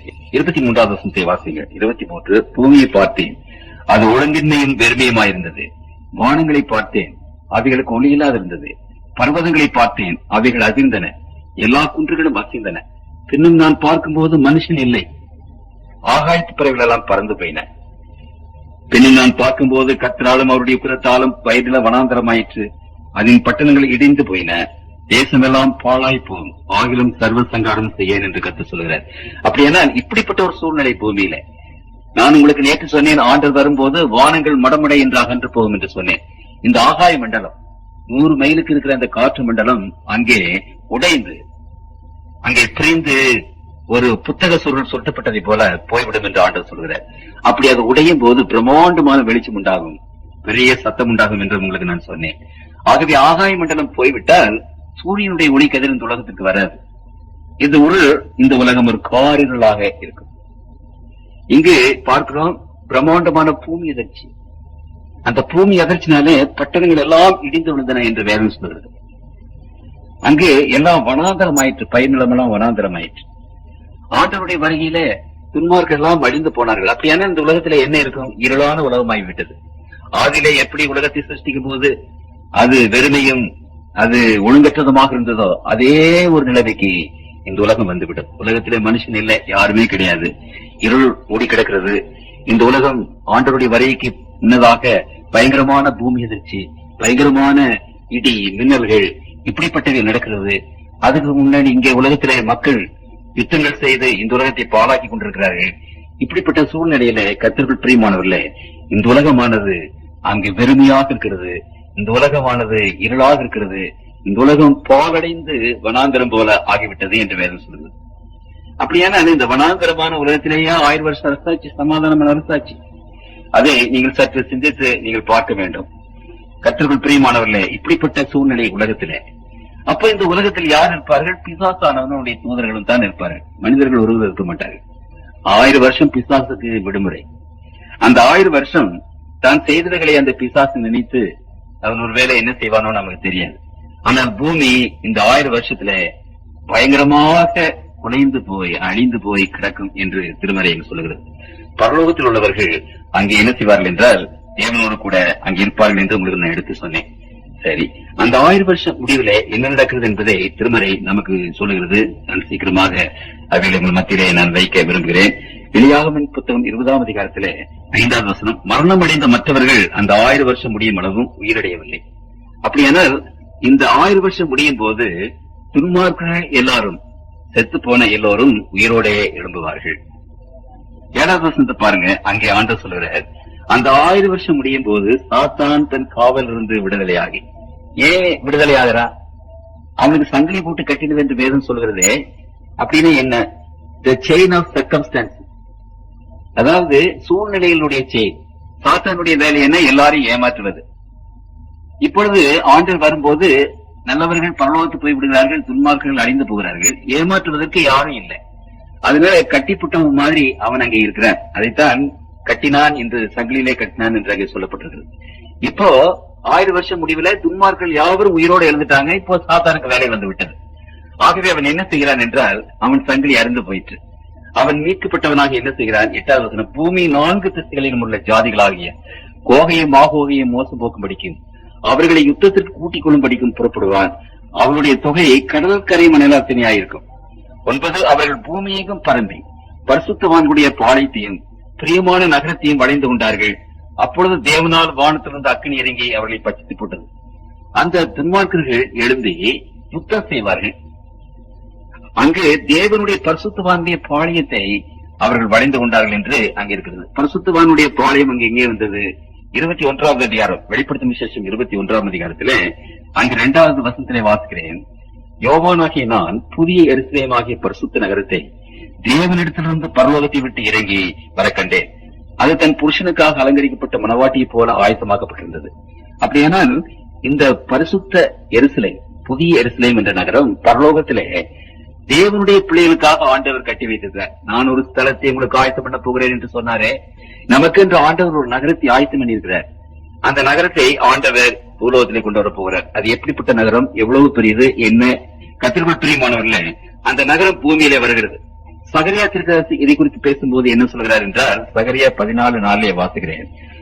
அந்நாளிலே அவருடைய பாதங்கள் கிழக்கே எருசலேமுக்கு எதிராக இருக்கிற ஒலிவ மலையின் மேல் நிற்கும். அப்பொழுது மகா பெரிய பள்ளத்தாக்கு உண்டாகும்படி ஒலிவ மலையை தன் நடுமையத்திலே கிழக்கு மேற்காய் எதிராக பிளந்து போகும்.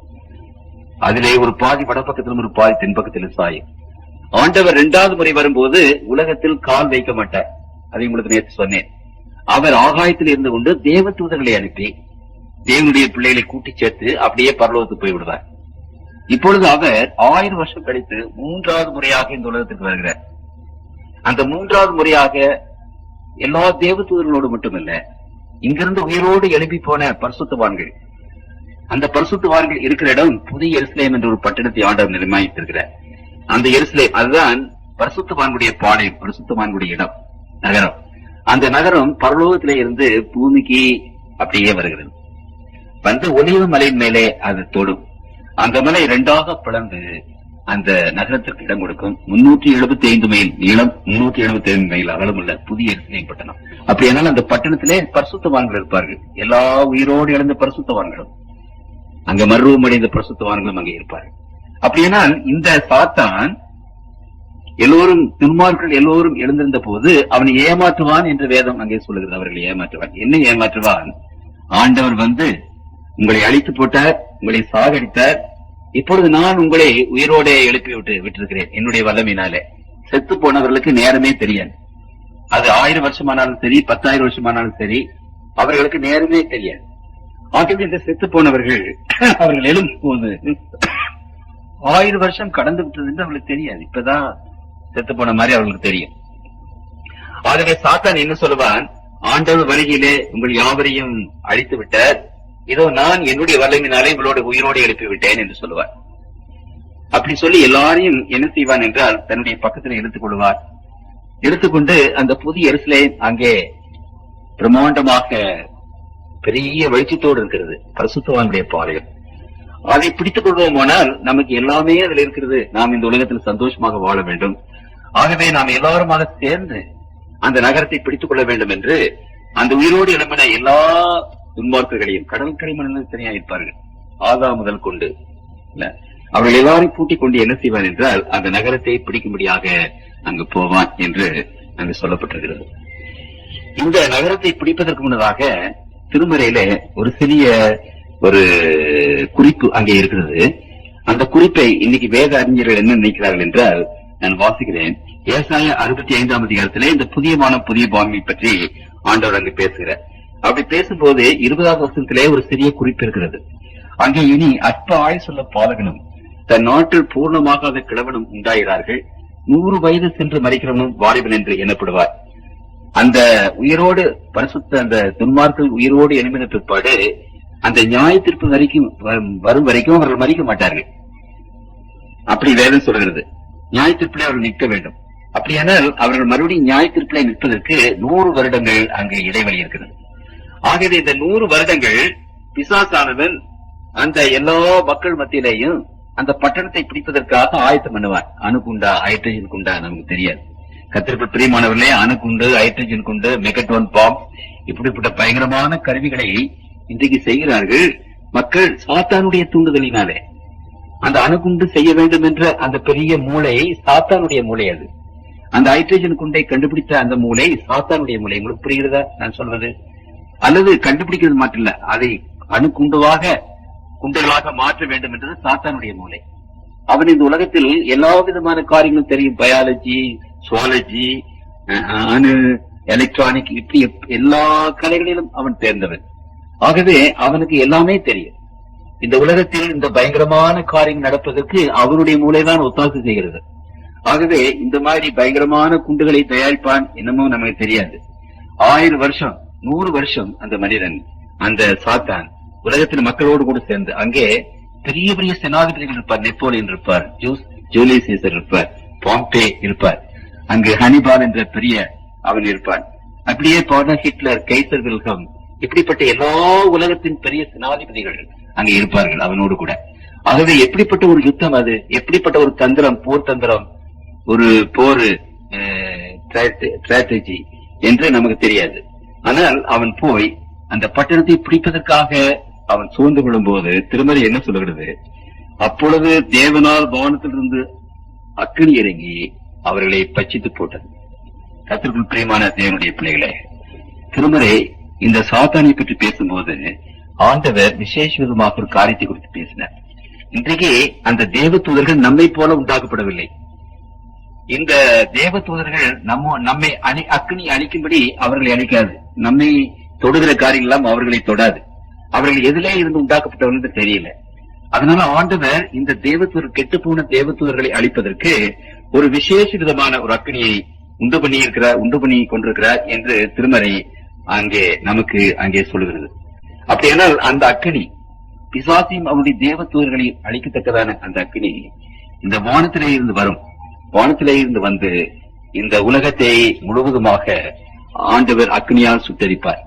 இந்த உலகத்தை சுற்றில் இருக்கிற ஆகாய மண்டலத்திலே எல்லா விதமான கிருமிகளும் இருக்கிறது.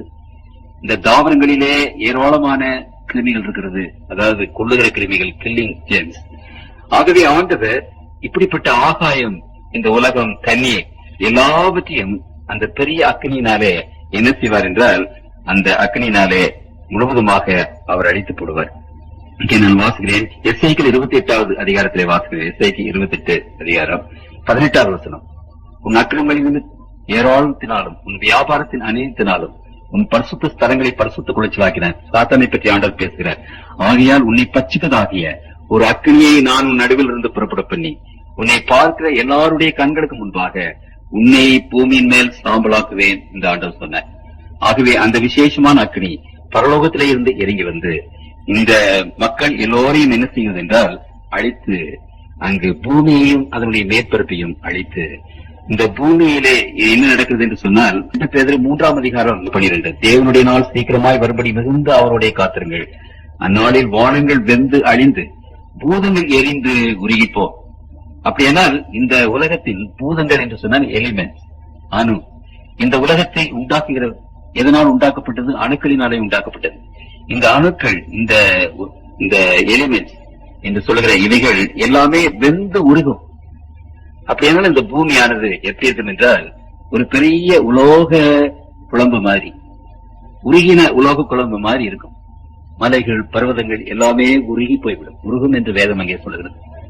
பூமியின் மேற்பரப்பு மாத்திரமல்ல, ஆகாய மண்டலம் எல்லாமே அங்கே வெந்து அழிந்து போகும். இந்த பூமியில எதுவுமே சரியில்லை. இந்த பூமி முழுவதும் சாபக்கேடு உள்ளதாக இருக்கிறது. இந்த பூமியில தேவனுடைய பிள்ளைகள் இனிமேல் வாழ முடியாது.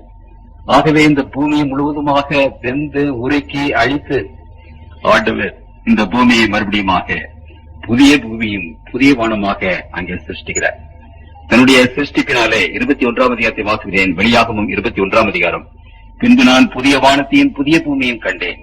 முந்தின வானமும் முந்தின பூமியும் ஒழிந்து போயிற்று, சமுத்திரமும் இல்லாமல் போயிற்று. இதை குறித்து புதிய வானம் புதிய பூமியை குறித்து வேதத்தில் அநேக இடங்களிலே நாம் வாசிக்கிறோம். கர்த்தருக்குள் பிரியமானவர்களே, ஆகவே இந்த 1000 வருஷ அரசாட்சி முடியும் போது ஆண்டவர் தன்னுடைய நகரத்தோடு பரலோகத்திலே பரிசுத்தவான்களோடு கூட புதிய எருசலேமோடு கீழே இறங்கி வருகிறார். அது ஒரே மலையில் மேல் நின்று அந்த மலை பிளந்து அதற்கு இடம் கொடுக்கும். அங்கே துன்மார்க்கர்கள் எல்லோரும் உயிரோடு எழும்புகிறார்கள். அப்பொழுது சாத்தான் கட்டவிழ்க்கப்பட்டு விடாக அந்த மக்கள் மத்தியிலே போய் அவர்களை ஏமாற்றி அந்த எல்லாரையும் கூட்டிக் கொண்டு அந்த புதிய எருசலேமை படையெடுத்து அதை பிடிக்கத்தக்கதாக போவான். அப்பொழுது வானத்திலிருந்து பெரிய அக்கினி அங்கே வந்து எல்லோரையும் அங்கே என்ன செய்தென்றால் எரித்தி போட்டது. அது இந்த பூமி முழுவதுமாக எரித்து பூதங்கள் வெந்து உருகத்தக்கதாக எரிந்து இந்த பூமி முழுவதும் என்ன செய்யும் என்றால் ஒரு மெட்டல் குழம்பு மாதிரி, உலோக குழம்பு மாதிரி ஆகிவிடும். அப்பொழுது ஆண்டவர் அந்த உலகத்தை மறுபடியும் புதிய வானம் புதிய பூமி, இந்த கிருமிகள் இல்லாத, அசுத்தம் இல்லாத, சாபங்களற்ற ஒரு உலகத்தை அவர் படைத்து அதிலே தேவனுடைய பிள்ளைகளாகி நம்மை அங்கு வைப்பார். இந்த உலகத்தில் கர்த்தருடைய அந்த பரிசுத்த பிரசனம் நம்மோடு கூட இருக்கு. 3வது வசனத்துல வாசிக்கிறேன், மேலும் பரலோகத்திலிருந்து உண்டான ஒரு பெரும் சத்தத்தை கேட்டேன், அது இதோ மனுஷர்களிடத்திலே தேவனுடைய வாசஸ்தலம் இருக்கிறது, அவர்களிடத்திலே அவர் வாசமாயிருப்பார், அவர்களும் அவருடைய ஜனங்களாயிருப்பார்கள், தேவன் தாமே அவர்களோடு கூட இருந்து அவர்கள் தேவனாயிருப்பார், தேவன் தம்முடைய சிங்காசனத்தை இந்த உலகத்துக்கு மாற்றி விடுவார் என்று வேதம் சொல்கிறது. அப்படியான இந்த உலகத்திலே ஆண்டவர் வந்து விடும் போது மீட்கப்பட்ட தேவனுடைய பிள்ளைகள் அவர்களுக்கு ஆசாரியர்களாக இருப்போம், அவரோடு கூட சேர்ந்து அண்டசராசர்களை அரசாளுவோம். உங்களுக்கும் எனக்கும் மத்தியில் இருக்கிற கேள்வி என்னவென்றால், கர்த்தருக்குள் பிரியமானவர்களே, ஆண்டவர் மகத்தான காரியங்களை தம்முடைய பிள்ளைகளுக்கு வைத்திருக்கிறார். நீங்கள் விரும்புவது பணமா? நீங்கள் விரும்புவது உத்தியோகமா? நீங்கள் விரும்புவது உல்லாசமான வாழ்க்கையா? பணத்தை விட, உத்தியோகத்தை விட, உல்லாசமான வாழ்க்கையை விட, இந்த உலகத்தின் ராஜரீகத்தை விட தம்முடைய பிள்ளைகளே ஆண்டவர் தேவசாயல்லே பரலோகத்துக்கு கொண்டு போய் அந்த பரலோகத்தில் 1000 வருஷம் தேவனோடு கூட நாம் இருந்து எல்லா உலகங்களையும் நாம் பார்த்து நம்முடைய உலகத்தின் அரசாட்சியை பெற்றுக் கொண்டவர்களாக இந்த உலகத்துக்கு வருவோம். இந்த உலகத்தை ஆண்டவர் புதிதாக படைத்து, புதிய உருவிலே அதை படைத்து தேவனுடைய பிள்ளைகளாகிய நமக்கு அதை தருவார். இந்த உலகத்தில் நாம் குடியிருக்க போகிறோம். இன்றைக்கும் இந்த உலகத்தில் தான் நாம் குடியிருப்போம். புதிய வானம் புதிய பூமியில தேவன் நம்மோடு கூட இருப்பார். அவருடைய சிங்காசனத்தை பரலோகத்திலிருந்து மாற்றி இந்த உலகத்திற்கு கொண்டு வருவார். இந்த உலகத்திற்கு அவர் வந்த போது எல்லா உலகத்தின் மக்களும் அவரை பணிந்து கொள்ள வரும்போது கர்த்தருடைய பிள்ளைகள் நாம் ஆசாரியர்களாக இருப்போம். ராயல் பிரீஸ்ட்ஹுட் என்று வேதத்திலே சொல்லப்பட்டிருக்கிறது. கர்த்தருக்குள் பிரியமானவர்களே, அவருக்கு நாம் ஆசாரியர்களாக இருப்பது மட்டுமல்ல, இயேசு கிறிஸ்துவின் சிங்காசனத்தில் உட்கார்ந்து அவரோடு கூட அரசாளுவோம். உங்களுக்கும் எனக்கும் இருக்கிற ஒரே ஒரு கேள்விதான், அந்த 1000 வருஷ அரசாட்சியிலே கர்த்தருக்கு பிரியமானவர்களே தேவனோடு கூட பரலோக ராஜ்யத்திலே இருப்பீர்களா, அல்லது இந்த உலகத்திலே நாம் இருப்போமா? தேவனோடு கூட அரசாளுவோம் என்று ஒரு வசனம் இருக்கிறது. கர்த்தருக்குள் பிரியமானவர்களே, பூமியிலே அரசாள்வோம் என்று வேதத்திலே வசனம் இருக்கிறது.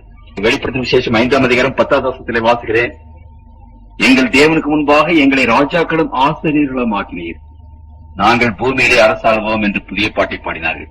பூமியிலே அரசாள்வோம் என்ற அந்த வசனத்தை வைத்துக் கொண்டு 1000 வருஷம் பூமியிலே அரசாள்வோம் என்று அதற்கும் அங்கே முடிப்பு போட்டு விடுகிறார்கள். கர்த்தருக்குள் பிரியமானவர்களே, மீட்கப்பட்டு 1000 வருஷம் கழித்து இந்த உலகத்திலேதான் நாம் என்றைக்கும் இருந்து அரசாள போகிறோம். சமாதானம் செய்கிறவர்கள் பாக்கியவான்கள், அவர்கள் பூமியை சுதந்திரத்துக் கொள்வார்கள் என்று வேதம் சொல்கிறது. இந்த பூமியில தான் அரசாளுவோம், இந்த பூமியில தான் ஆசாரியா இருப்போம். எப்போ? 1000 வருஷத்துல அல்ல, என்றைக்கும் அந்த 1000 வருஷம் முடிந்து இருப்போம். அதை நீங்கள் புரிந்து கொண்டால் உங்களுக்கு நன்றாக புரியும் என்று நினைக்கிறேன்.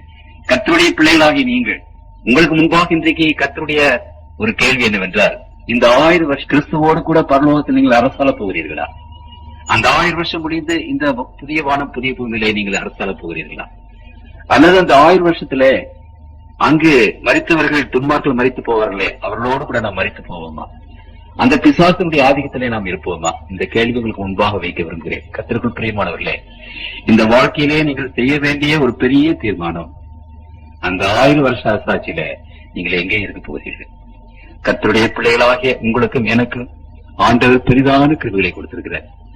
நீங்களும் நானும் அவருடைய ராஜ்யத்திலே அவரோடு கூட உட்கார்ந்து நாம் ஆளும்படிக்கு அவர் இந்த உலகத்திற்கு வந்து நம்முடைய பாவங்கள் எல்லாவற்றையும் நீக்கி நம்மை பரிசுத்தப்படுத்தி தம்முடைய ரத்தத்தினாலே நம்மை கழுவி தம்முடைய பிள்ளைகளாக நம்மை பரிசுத்தவான்களாக தேவனுடைய ராஜ்யத்தை கூட்டிக் கொண்டு போவதற்கு ஒரு பெரிய அத்தாட்சியை நம்ம கொடுத்திருக்கிறார், ஒரு வாக்குத்தத்தத்தை கொடுத்திருக்கிறார். அது கர்த்தருடைய ஆண்டவருடைய கல்வாரி சிலுவை. ஆண்டவரால் இந்த உலகத்தில் நாட்டப்பட்ட அந்த கல்வாரி சிலுவை, அந்த குலகதாமலையிலே ஊன்றப்பட்ட அந்த கல்வாரி சிலுவை, அந்த சிலுவையிலே மரித்த அந்த அண்டசராசனங்களின் தேவனாகிய ஆண்டவர் உங்களுக்கும் எனக்கும் கொடுத்திருக்கிற ஒரு வாக்குத்தத்தம், கர்த்தருடைய பிள்ளைகளில் ஒருவராவது கெட்டு போகாமல் எல்லோரும் நித்திய ஜீவன் அடையவும், நாம் எல்லோரும் தேவனுடைய ராஜ்யத்திலே 1000 வருஷம் அவரோடு கூட அரசாளவும், அவருடைய மகனையும் அந்த கிரீடத்தையும் பெற்றுக்கொண்டு இந்த புதிய வானம் புதிய பூமியிலே தேவனுடைய பிரதிநிதிகளாக என்றென்றைக்கும் அவருக்கு ஆசாரிய கூட்டமும் அவருடைய பிரதிநிதிகளாக அரசு கூட்டமாக அரசியல் கூட்டமாக இருக்க முடியாத ஒரு பெரிய கிருபையை வைத்திருக்கிறார். அந்த கிருபையும் அந்த இரக்கத்தையும் அவருடைய கல்வாரி சிலுவையிலே தேவனுடைய பிள்ளைகள் பெற்றுக் கொள்வோமாக. அவரை நோக்கி பார்த்து, அவருடைய சிலுவையை நோக்கி பார்த்து, தகப்பனே என்னுடைய பாவத்தை மன்னியும் என்று நம்முடைய பாவத்தை அறிக்கை செய்து, ஆண்டவரே என்னை புதியவனாக்கும், என்னை பரிசுத்தவனாக்கும், உம்முடைய ராஜ்யங்களை பெற்றுக் கொள்வதற்காக ஆண்டவரே என்னை சுத்தமாக்கும் என்று அவருடைய பாதத்திலே நாம் பாதம் படிந்தவர்களாக இன்றைக்கும் இருக்கத்தக்கதாக ஆண்டவர் கிருபை செய்வாராக. ஜெபம் செய்வோம். எங்களை நேசிக்கிற அன்புள்ள தகப்பனே, உம்முடைய பிள்ளைகள் மத்தியிலே உம்முடைய சத்தியத்தை எடுத்து சொல்லும்படி கிருபை செய்த தயவுக்காக ஸ்தோத்திரமாகட்டேன். எவ்வளவு பெரிதான காரியங்களை உடைய பிள்ளைகளுக்கு வைத்திருக்கிறேன் சுவாமி. ஒன்றுமில்லாத எங்களுக்கு, பாவிகளாக எங்களுக்கு, நீசர்களும் குப்பையும் தூசுமான எங்களுக்கு தகப்பனே இவ்வளவு பெரிய காரியத்தை வைத்திருக்கிறீர்கள் தகப்பனே. உம்முடைய மகா பெரிய இறக்கத்திற்கு கோடான கோடி ஸ்தோத்திரத்தை நான் பெயர் எடுக்கிறோம் தகப்பனே. எவ்வளவு அதிசயமான காரியங்கள் பிள்ளைகளுக்கு வைத்திருக்கிறீர்கள். அந்த அதிசயமான, அந்த ஆச்சரியமான அந்த தேவனுடைய ராஜ்யத்தை நாங்கள் சுதந்திரத்துக் கொள்ளும்படி உடைய பிள்ளைகளாகி எங்கள் ஒவ்வொருவருக்கும் இருக்கிற செய்ய வேண்டுமே தகப்பனே. ஆண்டவர் இயேசுவின் நாமத்தில் வேண்டிக் கொள்கிறோம். ஜெபம் கேளும் பரம்பிதாவே. ஆம்.